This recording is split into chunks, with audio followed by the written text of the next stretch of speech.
ਤਰ੍ਹਾਂ ਪ੍ਰੋਗਰਾਮ ਖਬਰ ਤੇ ਨਜ਼ਰ। ਖਬਰ ਤੇ ਨਜ਼ਰ ਪ੍ਰੋਗਰਾਮ ਦੇ ਵਿੱਚ ਕਈ ਅਹਿਮ ਤੇ ਕਈ ਖਾਸ ਖਬਰਾਂ ਨੂੰ ਲੈ ਕੇ ਚਰਚਾ ਕਰਨ ਦੇ ਲਈ ਜੁੜ ਚੁੱਕੇ ਨੇ ਮਿੰਟੂ ਗੁਰਸਰੀਆ ਜੀ। ਮਿੰਟੂ ਸਤਿ ਸ਼੍ਰੀ ਅਕਾਲ, ਸਵਾਗਤ ਹੈ ਜੀ ਪੰਜਾਬੀ ਰੇਡੀਓ USA ਤੇ। ਸ਼ੁਕਰੀਆ ਸਾਰਿਆਂ ਨੂੰ, ਸਤਿ ਸ੍ਰੀ ਅਕਾਲ ਜੀ। ਜੀ ਸਤਿ ਸ਼੍ਰੀ ਅਕਾਲ ਜੀ।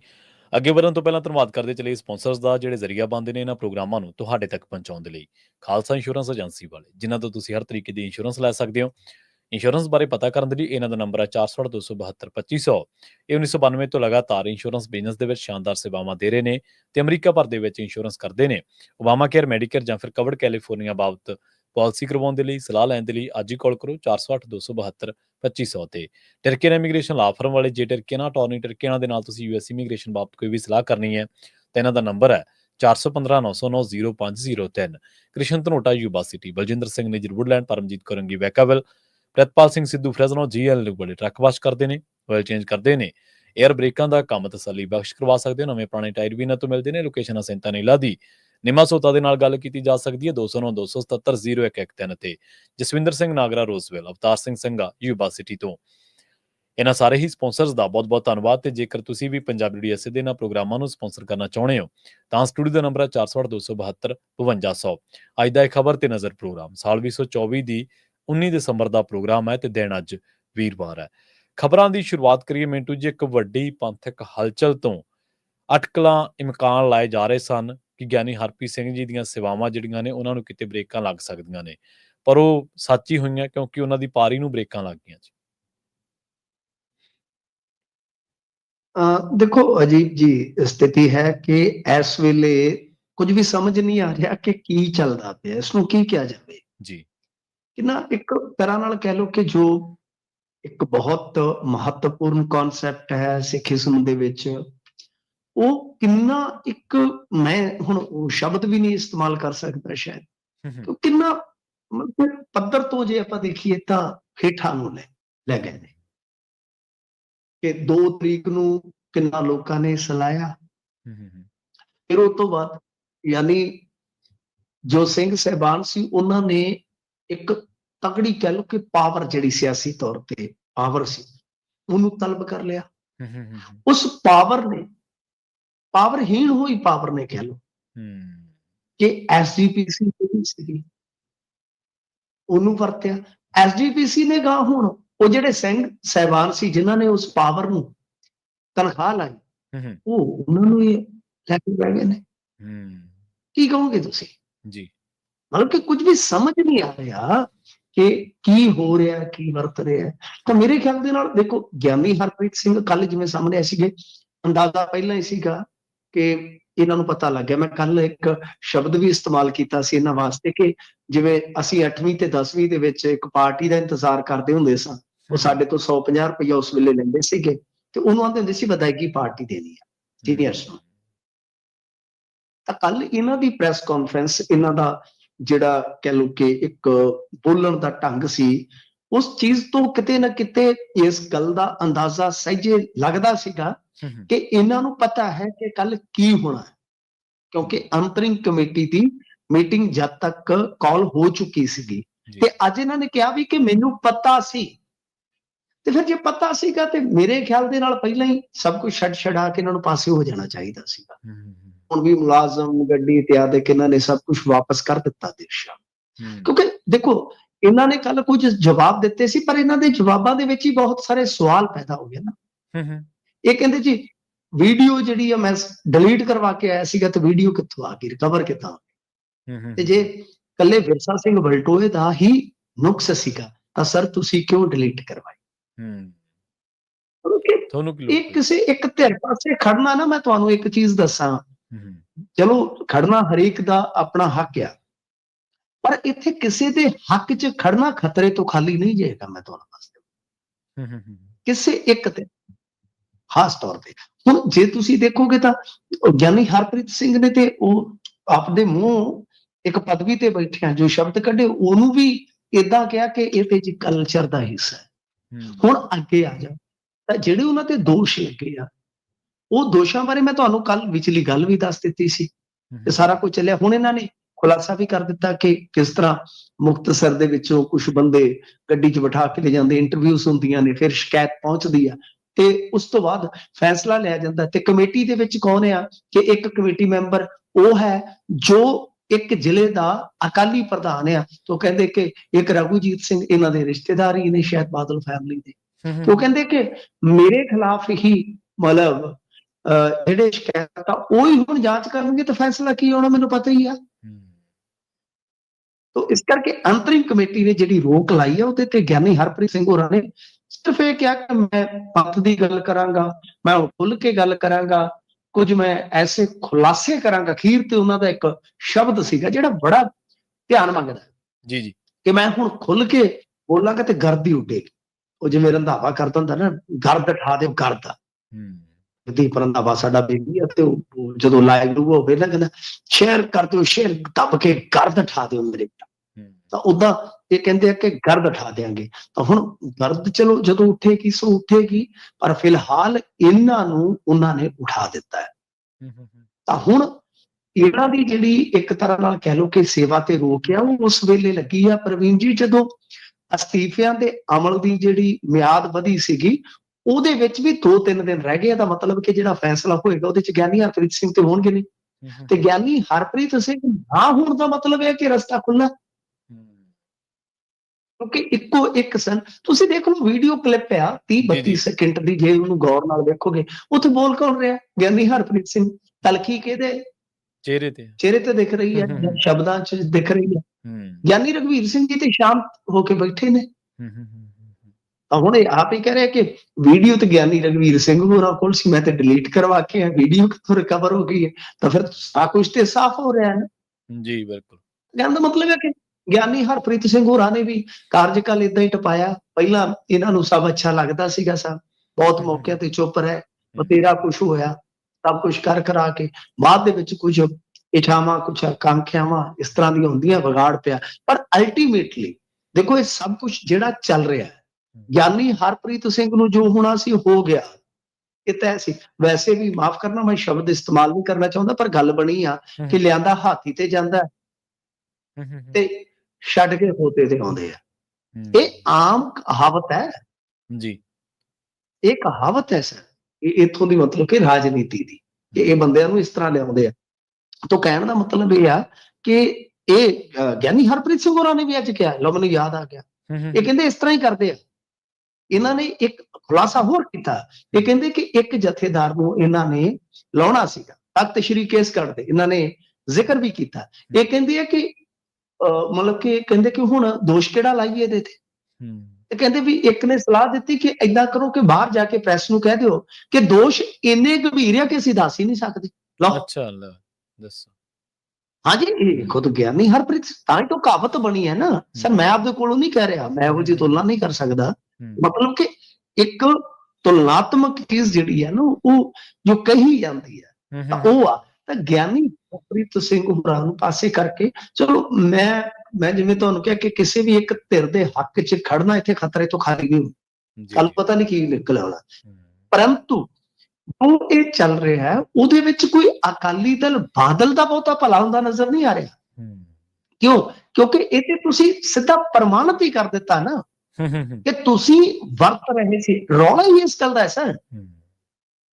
ਬੇਅਦਬੀਆਂ ਦੇ ਮਾਮਲੇ 'ਚ ਤੇ ਮੈਂ ਵੀ ਲੌਜਿਕ ਦਿੰਦਾ ਰਿਹਾ ਕਿ ਅਕਾਲੀ ਕਿਵੇਂ ਕਰਵਾ ਸਕਦੇ ਆਪਣੇ ਰਾਜ ਦੇ ਵਿੱਚ ਜੀ, ਕੋਈ ਏਡਾ ਬੇਵਕੂਫ ਕਿਵੇਂ ਹੋ ਸਕਦਾ ਸਾਹਿਬ? ਕੋਈ ਪਿੰਡ ਦਾ ਸਰਪੰਚ ਆਪਦੇ ਪਿੰਡ ਦੇ ਵਿੱਚ ਚੋਰੀਆਂ ਕਿਵੇਂ ਕਰਵਾ ਸਕਦਾ ਚੋਰਾਂ ਨਾਲ ਰਲ ਕੇ? ਕਿਉਂਕਿ ਬਦਨਾਮੀ ਤਾਂ ਉਹਦੀ ਹੋਣੀ ਹੈ ਨਾ ਸਭ ਤੋਂ ਪਹਿਲਾਂ ਕਿ ਤੇਰੀ ਸਰਪੰਚੀ ਹੇਠ ਕੀ ਹੋ ਰਿਹਾ। ਤਾਂ ਕਹਿਣ ਦਾ ਮਤਲਬ ਇਹ ਆ ਕਿ ਚਲੋ ਉਹਨਾਂ ਚੀਜ਼ਾਂ ਤੇ ਕੋਰਟ ਕੇਸ ਚੱਲਦੇ, ਸਭ ਕੁਝ ਹੁੰਦਾ ਠੀਕ ਸੀ, ਪਰ ਮੇਨ ਗੱਲ ਤੇ ਇਹੋ ਸੀਗਾ ਕਿ ਤੁਸੀਂ ਸੰਸਥਾਵਾਂ ਨੂੰ ਵਰਤਦੇ ਆਪਣੇ ਹਿੱਤਾਂ ਦੀ ਪੂਰਤੀ, ਔਰ ਅੱਜ ਤੁਸੀਂ ਉਹ ਸਿੱਧ ਕਰ ਰਹੇ ਹੋ। ਅੱਜ ਤੁਸੀਂ ਸਿੱਧ ਕਰ ਰਹੇ ਹੋ ਤੇ ਇਹੀ ਤੇ ਚੀਜ਼ ਆ ਜਿਹਦੇ ਕਰਕੇ ਤੁਸੀਂ ਮਾਫੀ ਮੰਗ ਰਹੇ ਹੋ। ਇਹਦਾ ਮਤਲਬ ਕਿ ਆਉਣ ਵਾਲੇ ਸਮੇਂ ਦੇ ਵਿੱਚ ਫਿਰ ਤੁਹਾਨੂੰ ਇਸੇ ਤਰ੍ਹਾਂ ਦੀ ਇੱਕ ਸਜ਼ਾ ਭੁਗਤਣੀ ਪੈ ਸਕਦੀ ਆ। ਜੀ ਜੀ, ਕਿਉਂਕਿ ਇਹੀ ਤੇ ਰੌਲਾ ਸੀਗਾ ਨਾ ਅੱਗੇ ਵੀ। ਗਿਆਨੀ ਗੁਰਬਚਨ ਸਿੰਘ ਹੋਰਾਂ ਤੋਂ ਕਾਹਦੇ ਸਪਸ਼ਟੀਕਰਨ ਮੰਗੇ ਗਏ ਸੀ? ਹਾਲਾਂਕਿ ਉੱਥੇ ਵੀ ਦੇਖੋ ਹਾਂਜੀ ਮਾਫੀ ਦੇ ਤੇ ਉਹਨਾਂ ਦੇ ਸਪਸ਼ਟੀਕਰਨ ਦੇ ਵਿੱਚ ਕੀ ਆਇਆ? ਅੱਛਾ, ਗਿਆਨੀ ਹਰਪ੍ਰੀਤ ਸਿੰਘ ਹੋਰੀ ਵੀ ਪਤਲੀ ਗਲੀ ਤੋਂ ਨਿਕਲਣਾ ਚਾਹੁੰਦੇ ਆ, ਹੂੰ ਹੂੰ ਇਹਨਾਂ ਨੂੰ ਪੁੱਛੋ ਕਿ ਜਿਹੜੇ ਗਿਆਨੀ ਗੁਰਬਚਨ ਸਿੰਘ ਹੋਰਾਂ ਦੇ ਸਪਸ਼ਟੀਕਰਨ ਆ, ਉਹ ਤੁਸੀਂ ਜਨਤਕ ਕਿਉਂ ਨਹੀਂ ਕੀਤੇ? ਤੁਸੀਂ ਕਿਹਾ ਸੀ ਜਨਤਕ ਕਰਾਂਗੇ। ਹੂੰ ਹੂੰ ਹੂੰ ਉਹ ਬੜੇ ਵੱਲ ਵਿੰਗ ਜੇ। ਤਾਂ ਹੀ ਮੈਂ ਕਹਿੰਦਾ ਕਿ ਕਿਸੇ ਵੀ ਲੀਕ ਖਿੱਚ ਕੇ ਕਿਸੇ ਇੱਕ ਪਾਸੇ ਨਾ ਖਲੋਵੋ। ਇਹਨਾਂ ਨੇ ਜਿਹੜੀਆਂ ਗੱਲਾਂ ਕਹੀਆਂ ਸੀਗੀਆਂ ਜੀ ਆਪਣੇ ਕਿ ਆਦੇਸ਼ ਦੇ ਵਿੱਚ, ਹੂੰ ਤਾਂ ਉਹ ਹੁਕਮਨਾਮੇ ਜਨਤਕ ਕਿਉਂ ਨਹੀਂ ਕੀਤੇ ਗਏ? ਹੂੰ ਤੇ ਜੇ ਤੁਸੀਂ ਸਪਸ਼ਟੀਕਰਨ ਤੋਂ ਉਹਨਾਂ ਦੇ ਤੋਂ ਨਾ ਖੁਸ਼ ਹੋ ਤਾਂ ਅੱਗੇ ਕਦਮ ਕੀ ਚੁੱਕਿਆ ਗਿਆ? ਹੂੰ ਕਿਉਂਕਿ ਹੁਣ ਗਿਆਨੀ ਹਰਪ੍ਰੀਤ ਸਿੰਘ ਜੀ ਤਾਂ ਰਸਤਾ ਹੀ ਵੱਖਰਾ ਕਰ ਚੁੱਕੇ ਆ ਨਾ, ਹੂੰ ਹੂੰ ਉਹ ਤਾਂ ਨਿਕਲ ਗਏ। ਹੂੰ ਪਰ 2 ਤਰੀਕ ਤੱਕ ਤਾਂ ਸਭ ਕੁਝ ਠੀਕ ਸੀਗਾ ਨਾ। ਹੂੰ ਤਾਂ ਕਹਿਣ ਦਾ ਮਤਲਬ ਕਿ ਬਥੇਰਾ ਕੁਛ ਆ ਜਿਹੜਾ ਸਵਾਲਾਂ ਦੇ ਘੇਰੇ 'ਚ ਹੈ। ਪਰ ਜਿਵੇਂ ਮੈਂ ਕਿਹਾ ਕਿ ਅਕਾਲੀ ਦਲ ਬਾਦਲ ਠੀਕ ਆ, ਹੁਣ ਉਹ ਹੋ ਸਕਦਾ ਸੁਖਬੀਰ ਸਿੰਘ ਬਾਦਲ ਨੂੰ ਕੁਛ ਰਾਹਤ ਮਿਲ ਜਾਵੇ ਹੂੰ ਜਿੰਨਾ ਇਹਨਾਂ ਰਿਸਕ ਲਿਆ, ਪਰੰਤੂ ਓਵਰਆਲ ਜਿਹੜੀ ਇੱਕ ਹਮਦਰਦੀ ਉਹਨਾਂ ਨੇ ਗੇਨ ਕੀਤੀ ਸੀਗੀ, ਹੂੰ ਤਾਂ ਉਹ ਜਿਹੜੀ ਆਪਾਂ ਕਹਿੰਦੇ ਕਿ ਸੰਸਥਾਵਾਂ ਦੀ ਕੁਵਰਤੋਂ, ਉਹੀ ਚੀਜ਼ ਉਹਨਾਂ ਦੇ ਮੂਹਰੇ ਫਿਰ ਖੜ ਜਾਏ ਹੂੰ ਤਾਂ ਸਾਫ਼ ਬਰਾਬਰ ਹੈ। ਗੱਲ ਜੀ ਉੱਥੇ ਦੀ ਉੱਥੇ ਹੀ ਹੈ। ਜਿਵੇਂ ਪੰਜਾਬੀ 'ਚ ਕਹਾਵਤ ਹੈ ਕਿ ਜਿੱਥੇ ਦੀ ਖੋਤੀ ਪਹੁੰਚਾਉ ਕੇ ਉੱਥੇ ਆ ਖਲੋਤੀ। ਹੂੰ ਤਾਂ ਇਸ ਕਰਕੇ ਇਹ ਸਾਰਾ ਕੁਝ ਜੋ ਚੱਲਦਾ ਪਿਆ ਹੈ, ਬਾਕੀ ਤੁਹਾਨੂੰ ਮੈਂ ਵਿਚਲੀ ਗੱਲ ਦੱਸ ਹੀ ਦਿੱਤੀ ਸੀ। ਜੀ ਕੁਝ ਆਕਾਂਖਿਆਵਾਂ, ਕੁਝ ਇੱਛਾਵਾਂ ਜਿਹੜੀਆਂ ਉਹ ਕਈ ਵਾਰ ਕਹਿ ਲਓ ਕਿ ਮੰਜ਼ਿਲ ਤੱਕ ਪਹੁੰਚਾ ਦਿੰਦੀਆਂ ਨੇ, ਕਈ ਵਾਰ ਰਸਤੇ ਨੂੰ ਵੀ ਭੁਚਾਲ ਬਣਾ ਦਿੰਦੀਆਂ। ਸੋ ਹੂੰ ਕਹਾਣੀਆਂ ਕੁਝ ਇਹ ਐਸੀਆਂ ਵੈਸੀਆਂ ਹੀ ਆ। ਤਾਂ ਗਿਆਨੀ ਹਰਪ੍ਰੀਤ ਸਿੰਘ ਬਾਰੇ ਇਹੋ ਹੀ ਖਬਰ ਆ। ਅੱਜ ਦੀ ਘੜੀ ਕਹਿ ਲਓ ਕਿ ਉਹਨਾਂ ਦੀ ਸੇਵਾ ਨੂੰ ਤਤਕਾਲ ਰੋਕ ਦਿੱਤਾ ਗਿਆ ਤੇ ਫਿਲਹਾਲ ਉਹਨਾਂ ਨੇ ਕਿਹਾ ਕਿ ਇਹ ਜੋ ਸ਼ਹੀਦੀ ਸਮਾਗਮ ਚੱਲ ਰਹੇ ਨੇ ਸਾਹਿਬਜ਼ਾਦਿਆਂ ਦੇ, ਤਾਂ ਉਸ ਤੋਂ ਬਾਅਦ ਫਿਰ ਦੇਖਦੇ ਬੋਲਦੇ ਆ, ਕਰਦੇ ਆ ਗੱਲ, ਕਰਦੇ ਆ ਹਿਸਾਬ ਕਿਤਾਬ। ਨਹੀਂ ਮਿੰਟ ਜੀ, 2 ਚੀਜ਼ਾਂ ਤਾਂ ਜਿਹੜੀਆਂ ਉਹ ਥੋੜੀਆਂ ਜਿਹੀਆਂ ਅਹਿਮ ਆ ਬੜੀਆਂ। ਇੱਕ ਤਾਂ ਚਲੋ ਇਹਨਾਂ ਦੀਆਂ ਜਿਹੜੀਆਂ ਇੱਛਾਵਾਂ ਹੋ ਸਕਦੀਆਂ ਸਿਆਸੀ, ਆਪਾਂ ਇਸ ਗੱਲ ਤੋਂ ਭੱਜ ਨਹੀਂ ਸਕਦੇ, ਪਰ ਇੱਕ ਚੀਜ਼ ਤਾਂ ਇਹ ਹੈ ਕਿ ਅਕਾਲੀਆਂ ਨੇ ਚਲੋ ਬੇਅਦਬੀ ਨਹੀਂ ਕਰਵਾਈ, ਆਪਾਂ 1 ਮਿੰਟ ਲਈ ਮੰਨ ਲੈਂਦੇ ਹਾਂ, ਪਰ ਫਿਰ ਵੀ ਸ੍ਰੀ ਅਕਾਲ ਤਖਤ ਸਾਹਿਬ ਦੇ ਮੂਹਰੇ ਜਥੇਦਾਰ ਸਿੰਘ ਸਾਹਿਬਾਨ ਦੇ ਮੂਹਰੇ ਖੜ ਕੇ ਸੁਖਬੀਰ ਮੰਨੇ ਕਿ ਸਾਡੇ ਰਾਜ 'ਚ ਹੋਈਆਂ ਨੇ, ਤਾਂ ਬੰਦੇ ਵੀ ਤਾਂ ਇਹਨਾਂ ਨੇ ਫੜਨੇ ਹੀ ਸੀ ਨਾ। ਜੇ ਚਲੋ ਤੁਹਾਡੇ ਰਾਜ 'ਚ ਹੋ ਗਈਆਂ ਆਪਾਂ ਕਹਿ ਦਿੰਦੇ ਹਾਂ, ਪਰ ਉਹ ਦੋਸ਼ੀ ਕਿਹਨੇ ਫੜ ਕੇ ਲਿਆਉਣੇ ਸੀ? ਉਹ ਵੀ ਤਾਂ ਤੁਹਾਡਾ ਹੀ ਕੰਮਕਾਰ ਸੀ ਨਾ, ਤੁਹਾਡੀ ਜ਼ਿੰਮੇਵਾਰੀ ਸੀ। ਜਿਹੜੀ ਦੂਜੀ ਗੱਲ ਹੈ ਵੀ ਭੌਂ ਝੌਂ ਕੇ ਗੱਲ ਉੱਥੇ ਇਹਨਾਂ ਨੇ ਬਲਵਿੰਦਰ ਸਿੰਘ ਭੂੰਦੜ ਨੂੰ ਲਾਇਆ ਪ੍ਰਧਾਨ, ਤੇ ਭੁੰਦੜ ਸਾਹਿਬ ਨੇ ਬੀਬੀ ਨੂੰ ਲਾਤਾ ਇੱਕ ਹੋਰ ਮਾਮਲੇ ਦੇ ਵਿੱਚ ਅਹੁਦੇਦਾਰ ਕਿ ਚਲੋ ਜੀ ਹਰਸਿਮਰਤ ਕੌਰ ਬਾਦਲ। ਲੋਕ ਕਹਿੰਦੇ ਭੌਂ ਝੌਂ ਕੇ ਗੱਲ ਫਿਰ ਬਾਦਲ ਪਰਿਵਾਰ ਕੋਲ ਹੀ ਆ ਗਈ। ਉਹ ਉੱਥੇ ਉਹਨਾਂ ਨੂੰ ਸ਼ਾਇਦ ਇੰਚਾਰਜ ਲਾਇਆ ਸੀਗਾ ਗਿੱਦੜਬਾਹਾ ਹਲਕੇ ਦਾ। ਗਿੱਦੜਬਾਹਾ। ਪਰ ਜਿਹੜੀ ਗੱਲ ਹੈ ਬੇਅਦਬੀਆਂ ਦੀ, ਨਹੀਂ ਬੇਅਦਬੀਆਂ ਦੀ ਸਰ ਮੈਂ ਇਹ ਗੱਲ ਕਹਿ ਰਿਹਾ ਸੀਗਾ ਕਿ ਉੱਥੇ ਇੱਕ ਤਰਕ ਦਿੱਤਾ ਜਾ ਸਕਦਾ ਕਿ ਪ੍ਰਸ਼ਾਸਕੀ ਫੇਲੀਅਰ ਤਾਂ ਤੁਸੀਂ ਕਹਿ ਸਕਦੇ ਹੋ, ਹਾਂਜੀ ਹਾਂਜੀ, ਪਰ ਬੇਅਦਬੀ ਡਾਇਰੈਕਟਲੀ ਅਕਾਲੀਆਂ ਨੇ ਕਰਵਾਈ ਹੈ, ਵੈਸਾ ਕੋਈ ਸਬੂਤ ਹੈ ਨਹੀਂ ਨਾ ਹੁਣ ਤੱਕ। ਠੀਕ ਹੈ ਨਾ ਜੀ, ਕੋਈ ਸਬੂਤ ਹੈ, ਕੋਈ ਫੈਕਟ ਹੈ ਜੀ, ਜਾਂ ਕੋਰਟ ਦੇ ਵਿੱਚ ਕੋਈ ਦੋਸ਼ ਸਿੱਧੀ ਹੈ? ਨਹੀਂ। ਉੱਥੇ ਆਰਗੂਮੈਂਟ ਸੀਗਾ, ਇਹ ਲੌਜਿਕ ਸੀਗਾ ਕਿ ਠੀਕ ਹੈ ਇੱਕ ਪ੍ਰਸ਼ਾਸਕੀ ਫੇਲੀਅਰ ਹੁੰਦੀ ਹੈ ਕਿ ਤੁਸੀਂ ਪ੍ਰਸ਼ਾਸਕ ਹੋ, ਬਤੌਰ ਪ੍ਰਸ਼ਾਸਕ ਤੁਹਾਡੀ ਜ਼ਿੰਮੇਵਾਰੀ ਬਣਦੀ ਸੀ। ਬਿਲਕੁਲ ਠੀਕ ਹੈ ਨਾ ਜੀ। ਉਹ ਤਾਂ ਭਗਵੰਤ ਮਾਨ ਦੀ ਵੀ ਬਣਦੀ, ਇਹਨਾਂ ਦੇ ਰਾਜ 'ਚ ਵੀ ਬੇਅਦਬੀਆਂ ਹੋਈਆਂ ਨੇ। ਨਹੀਂ, ਇਹ ਤਾਂ ਸਪੀਕਰ ਸਾਹਿਬ ਆਪ ਕਹਿ ਕੇ ਆਏ ਮੈਂ ਉਹਦਾ ਛੱਡ ਦੂੰਗਾ, ਉਹਦਾ ਛੱਡਿਆ ਹੀ ਨਹੀਂ ਹਲੇ ਤੱਕ। ਨਹੀਂ ਇਹਨਾਂ ਦੇ ਰਾਜ ਦੇ ਵਿੱਚ ਵੀ ਬੇਅਦਬੀ ਦੀਆਂ ਘਟਨਾਵਾਂ ਵਾਪਰੀਆਂ ਨੇ। ਜੀ ਜੀ ਬਿਲਕੁਲ। ਤਾਂ ਉਹ ਤਾਂ ਹਰੇਕ ਪ੍ਰਸ਼ਾਸਕ ਤੇ ਕਹਿ ਲਓ ਕਿ ਉਹ ਚੀਜ਼ ਢੁਕਵੀਂ ਹੁੰਦੀ ਹੈ। ਕਾਂਗਰਸ ਪਰ ਗੱਲ ਇਹ ਕਿ ਉਹ ਚੀਜ਼ਾਂ ਕੋਰਟ ਨੇ ਤੈਅ ਕਰਨੀਆਂ ਨੇ ਸਰ, ਕਿ ਕੌਣ ਸਾਜ਼ਿਸ਼ ਕਰਤਾ ਹੈ, ਕਿਸਨੇ ਕਿਸ ਦੇ ਵਿੱਚ ਕੋਈ ਰੋਲ ਅਦਾ ਕੀਤਾ ਹੈ।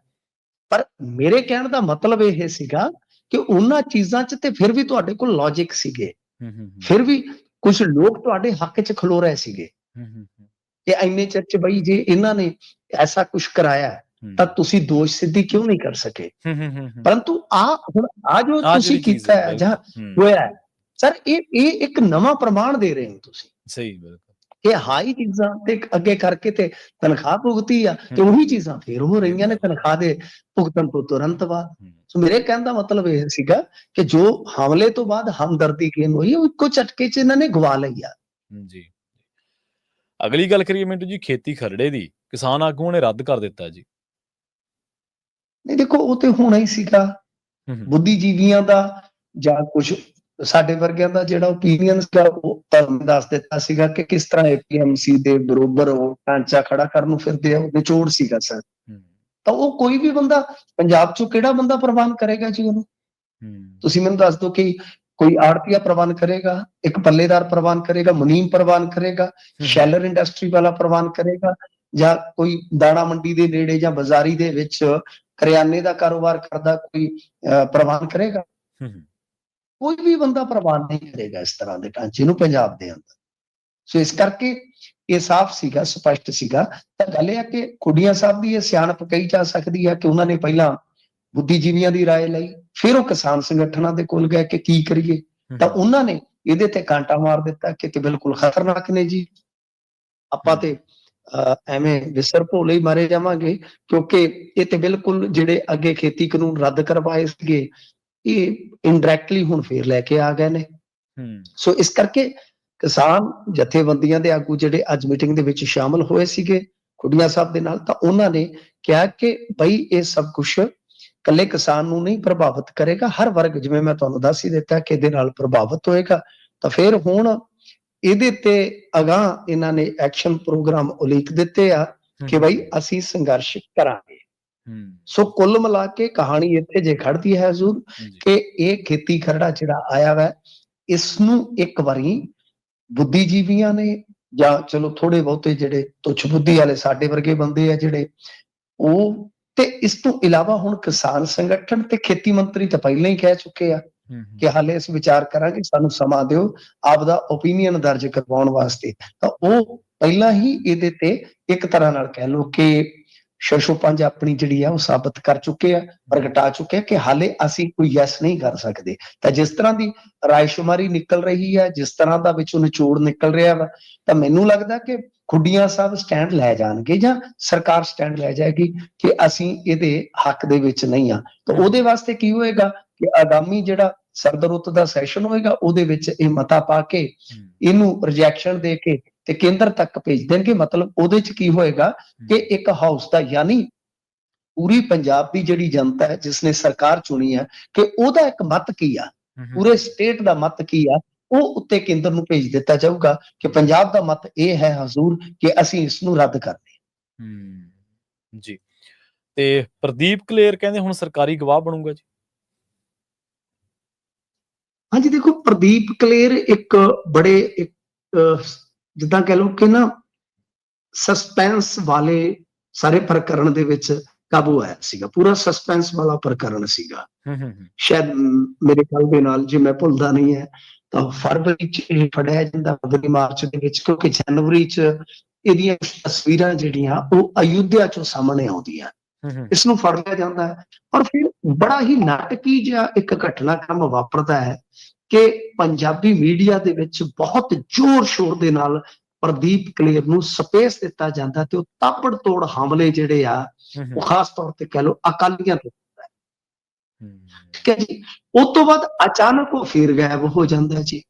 ਦਾਅਵੇ ਉਹਦੇ ਤਗੜੇ ਆ, ਖਾਸ ਤੌਰ ਤੇ ਸੁਖਬੀਰ ਸਿੰਘ ਬਾਦਲ ਜਾਂ ਅਕਾਲੀਆਂ ਨੂੰ ਲੈ ਕੇ, ਫੇਰ ਉਹ ਗਾਇਬ ਹੋ ਜਾਂਦਾ।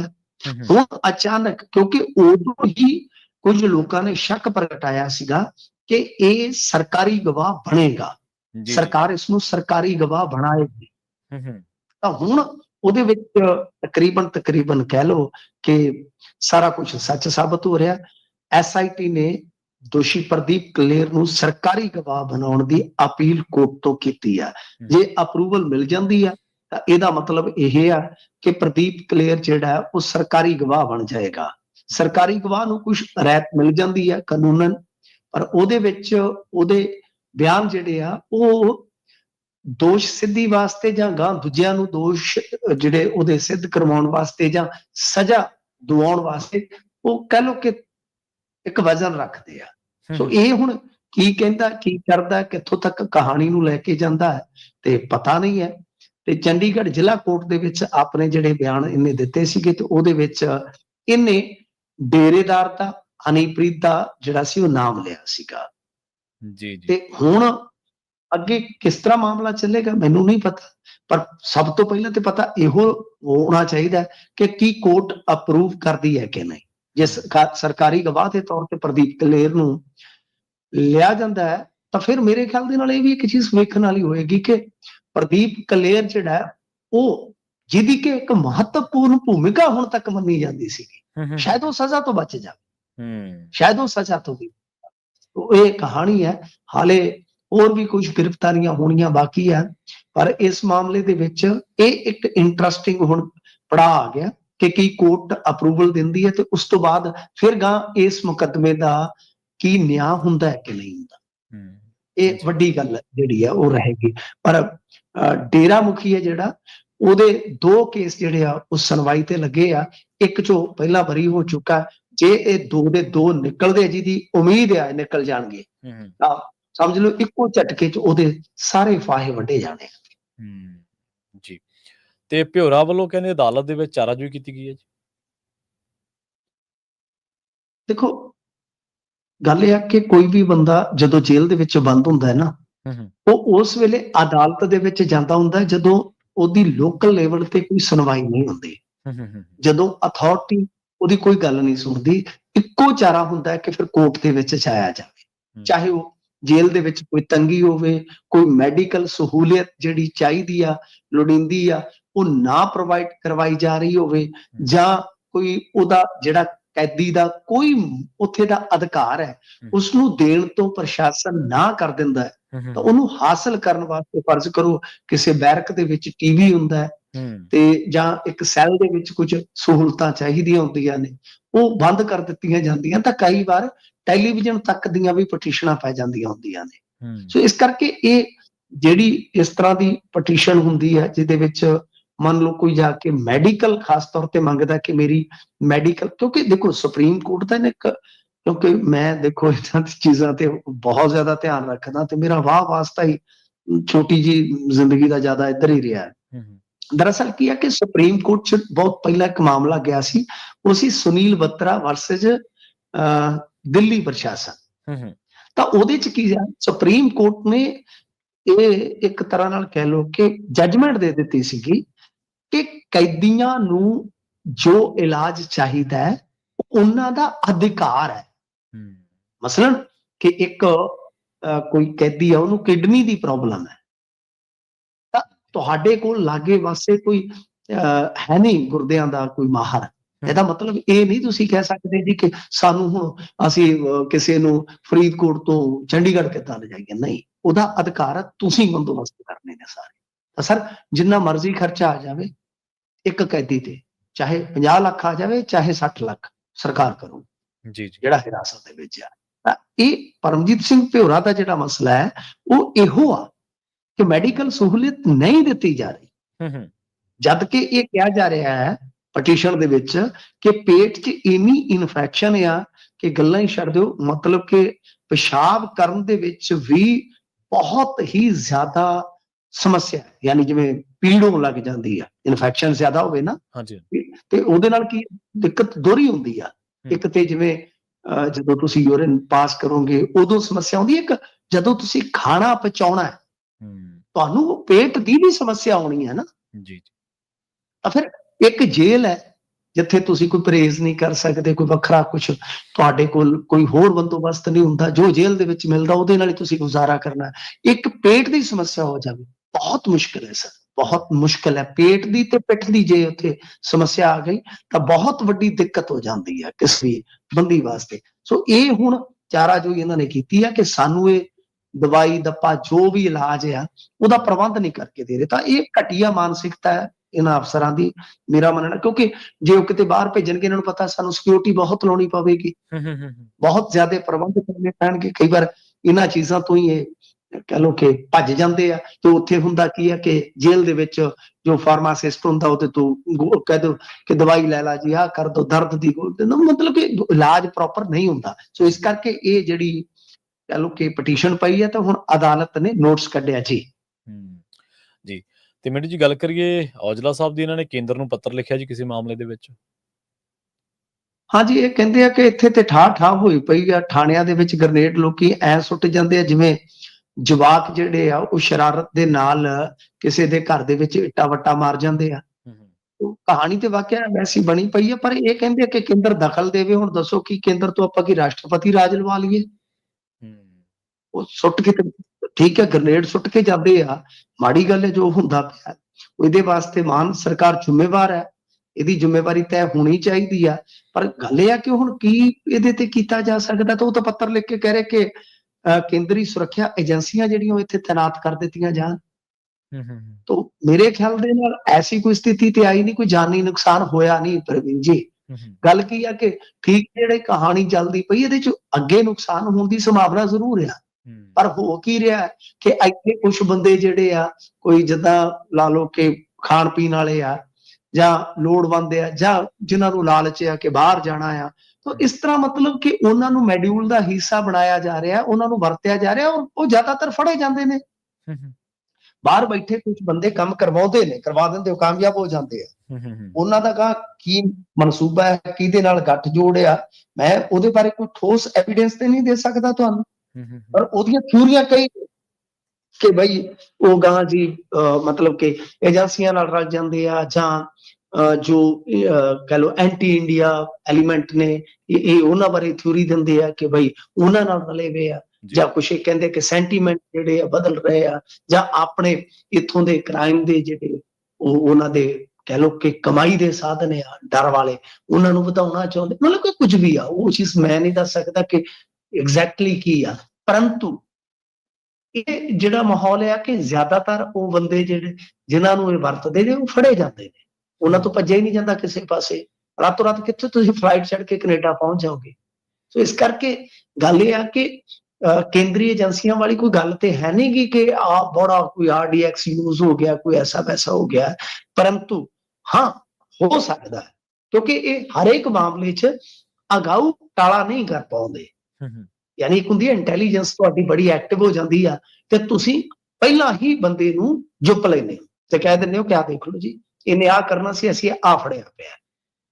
ਤਾਂ ਉਹ ਆਉਂਦੇ ਆ, ਇਹ ਇੱਕ ਤਾਂ ਤੇ ਅੱਜ ਵੀ ਮੈਨੂੰ ਲੱਗਦਾ ਇੱਕ ਚੌਂਕੀ 'ਚ ਹਮਲਾ 3 ਵੀਲਰ 'ਚ ਬੰਬ ਸੁੱਟ ਕੇ ਲਓ, ਕਰ ਲਓ ਗੱਲ, ਚੰਡੀਗੜ੍ਹ ਵੀ 3 ਵੀਲਰ 'ਚ ਸੁੱਟ ਗਏ ਭੁੰਡੀ ਜੀ ਤੋਂ।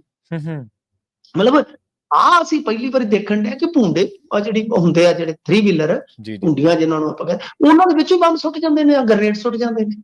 ਹੈ ਅਨਟ੍ਰੇਨਡ ਬੰਦੇ ਨੇ ਇੱਥੋਂ, ਇਸ ਤਰ੍ਹਾਂ ਮਤਲਬ ਕਿ ਕੁਝ ਬੰਦੇ ਜਿਹੜੇ ਆ ਉਹ ਹਾਇਰ ਕਰ ਲਓ ਸਮਝ ਲਓ, ਜਾਂ ਲਾਲਚ ਦੇ ਕੇ ਵਰਗਲਾ ਲੈ ਜਾਂਦੇ ਆ। ਤਾਂ ਕਹਿਣ ਦਾ ਮਤਲਬ ਇਹ ਹੈ ਕਿ ਔਜਲਾ ਸਾਹਿਬ ਨੇ ਪੱਤਰ ਲਿਖਿਆ, ਇਹਨਾਂ ਦੀ ਚਿੰਤਾ ਜਾਇਜ਼ ਆ, ਪਰ ਮੇਰੇ ਖਿਆਲ ਦੇ ਨਾਲ ਕੇਂਦਰ ਨਹੀਂ ਇੰਨੀ ਜਲਦੀ ਕਿ ਇੱਥੇ ਕੋਈ ਬਹੁਤ ਵੱਡੀ ਫੋਰਸ ਡਿਪਲੋਏ ਕਰ ਦੇਗੀ, ਪਰ ਪੰਜਾਬ ਸਰਕਾਰ ਨੂੰ ਵੇਖਣਾ ਪਵੇਗਾ ਕਿ ਜਲੂਸ ਇਹਨਾਂ ਦਾ ਜ਼ਰੂਰ ਨਿਕਲ ਰਿਹਾ ਇਸ ਮਾਮਲੇ 'ਚ। ਤੇ ਸਭ ਤੋਂ ਵੱਡੀ ਗੱਲ ਹੈ ਕਿ ਪੁਲਿਸ ਵਾਲੇ ਤੇ ਇਹਨਾਂ ਦਾ ਕਈ ਵਾਰ ਜਿਹੜੇ ਆ ਨਾ ਉਹ ਹੋਰ ਵੀ ਜਲੂਸ ਕਢਾ ਦਿੰਦੇ, ਮੰਨਦੇ ਹੀ ਨਹੀਂ, ਕਹਿੰਦੇ ਕਿ ਸਾਈਕਲ ਦੇ ਟਾਇਰ ਫਟ ਜਾਂਦੇ ਸਾਡੇ ਥਾਣਿਆਂ 'ਚ ਖਲੋਤੇ ਆ। ਰਾਹੁਲ ਗਾਂਧੀ ਤੇ ਇਰਾਦਾ ਕਤਲ ਦਾ ਕੇਸ ਦਰਜ ਹੋਇਆ ਜੀ। ਦੇਖੋ ਇਹ ਵੀ ਸ਼ਰਮਨਾਕ ਆ। ਹੁਣ ਗੱਲ ਤੇ ਉਹੀ ਆ ਕਿ ਜਿਵੇਂ ਅੰਬੇਦਕਰ ਬਾਰੇ ਬਿਆਨ ਦਿੱਤਾ ਜਿਹੜੇ ਅਮਿਤ ਸ਼ਾਹ, ਉਹਨਾਂ ਨੇ ਭਾਜਪਾ ਨੂੰ ਫਸਾ ਦਿੱਤਾ, ਭਾਜਪਾ ਕਸੂਤੀ ਫਸ ਗਈ। ਦੇਖੋ ਭਾਜਪਾ ਜੇ ਪਿਛਲੀ ਵਾਰ ਆਪਣੇ ਦਮ ਤੇ ਮੈਜੋਰਿਟੀ ਨਹੀਂ ਸੀ ਖੜ ਸਕੀ ਤਾਂ ਉਹਦੇ ਵਿੱਚ ਸਭ ਤੋਂ ਵੱਡਾ ਕਾਰਨ ਸੀ SC ਅਤੇ OBC ਵੋਟ ਦਾ ਇਹਨਾਂ ਤੋਂ ਦੂਰ ਹੋਣਾ। ਠੀਕ ਹੈ ਜੀ, ਇਹ ਸਰ ਇੱਕ ਫੈਕਟ ਹੈ। ਤਾਂ ਉਹਦੇ ਵਿੱਚ ਸੰਵਿਧਾਨ ਨੂੰ ਖਤਰਾ, ਤੇ ਇਹਨਾਂ ਨੇ ਜਿਸ ਤਰ੍ਹਾਂ ਕਿਹਾ ਸੀ ਸੰਵਿਧਾਨ ਬਦਲ ਦੇਵਾਂਗੇ ਵਗੈਰਾ ਵਗੈਰਾ ਵਗੈਰਾ, ਤਾਂ ਮਤਲਬ ਉਸ ਚੀਜ਼ ਨੇ ਡੈਂਟ ਪਾ ਦਿੱਤਾ ਸੀ ਇਹਨਾਂ ਦੇ ਸੁਪਨਿਆਂ ਤੇ। ਹੁਣ ਇਹ ਜਿਹੜਾ ਬਿਆਨ ਆ ਇਹ ਤੇ ਹੋਰ ਵੀ ਨੁਕਸਾਨ ਕਰੇਗਾ। ਇਹ ਬਹੁਤ ਮੁੱਦਾ ਮੱਗ ਗਿਆ ਸੀਗਾ, 2 ਕਾਂਗਰਸੀਆਂ ਦੀ ਤੇ ਪ੍ਰਦਰਸ਼ਨਾਂ ਦੇ ਦੌਰਾਨ ਮੌਤ ਵੀ ਹੋਈ ਆ। ਕਹਾਣੀ ਇਹ ਆ ਕਿ ਅੱਜ ਸਵੇਰੇ ਜਿਵੇਂ ਸਦਨ ਦੀ ਕਾਰਵਾਈ ਸ਼ੁਰੂ ਹੋਣੀ ਸੀਗੀ ਤੇ ਬਾਹਰ ਇੰਡੀਆ ਗੱਠਜੋੜ ਤੇ NDA ਗੱਠਜੋੜ ਇਹ ਆਮੋ ਸਾਹਮਣੇ ਹੋ ਗਏ, ਪ੍ਰਦਰਸ਼ਨ ਕਰ ਰਹੇ ਸੀ, ਉੱਥੇ ਧੱਕਾ ਮੁੱਕੀ ਹੋਈ ਹੈ। ਬੜੀ ਸ਼ਰਮਨਾਕ ਗੱਲ ਹੈ। ਪ੍ਰਦਰਸ਼ਨ ਕਰਨਾ ਸਭ ਦਾ ਹੱਕ ਆ ਤੇ ਪ੍ਰਦਰਸ਼ਨ ਕਰਨ ਵਾਲਿਆਂ ਦੇ ਸਾਹਮਣੇ ਵੀ ਪ੍ਰਦਰਸ਼ਨ ਕੀਤਾ ਜਾ ਸਕਦਾ, ਇਹ ਵੀ ਹੱਕ ਆ। ਮੰਨ ਲਓ ਕਿਸਾਨ ਧਰਨਾ ਦੇ ਰਿਹਾ ਹੈ ਤੇ ਇਹ ਨਹੀਂ ਹੈ ਕਿ ਉਹਦੇ ਸਾਹਮਣੇ ਕੋਈ ਵਪਾਰੀ 4 ਬੰਦੇ ਨਹੀਂ ਬੈਠ ਸਕਦੇ, ਉਹ ਵੀ ਤਾਂ ਧਰਨਾ ਦੇ ਸਕਦੇ ਆ, ਜਾਂ ਰਾਹਗੀਰ ਧਰਨਾ ਦੇ ਸਕਦੇ, ਕਿਉਂਕਿ ਜੇ ਧਰਨੇ ਦੀ ਗੱਲ ਹੈ ਤੇ ਧਰਨੇ ਦਾ ਹੱਕ ਤੇ ਸਾਰਿਆਂ ਨੂੰ ਹੈ ਨਾ।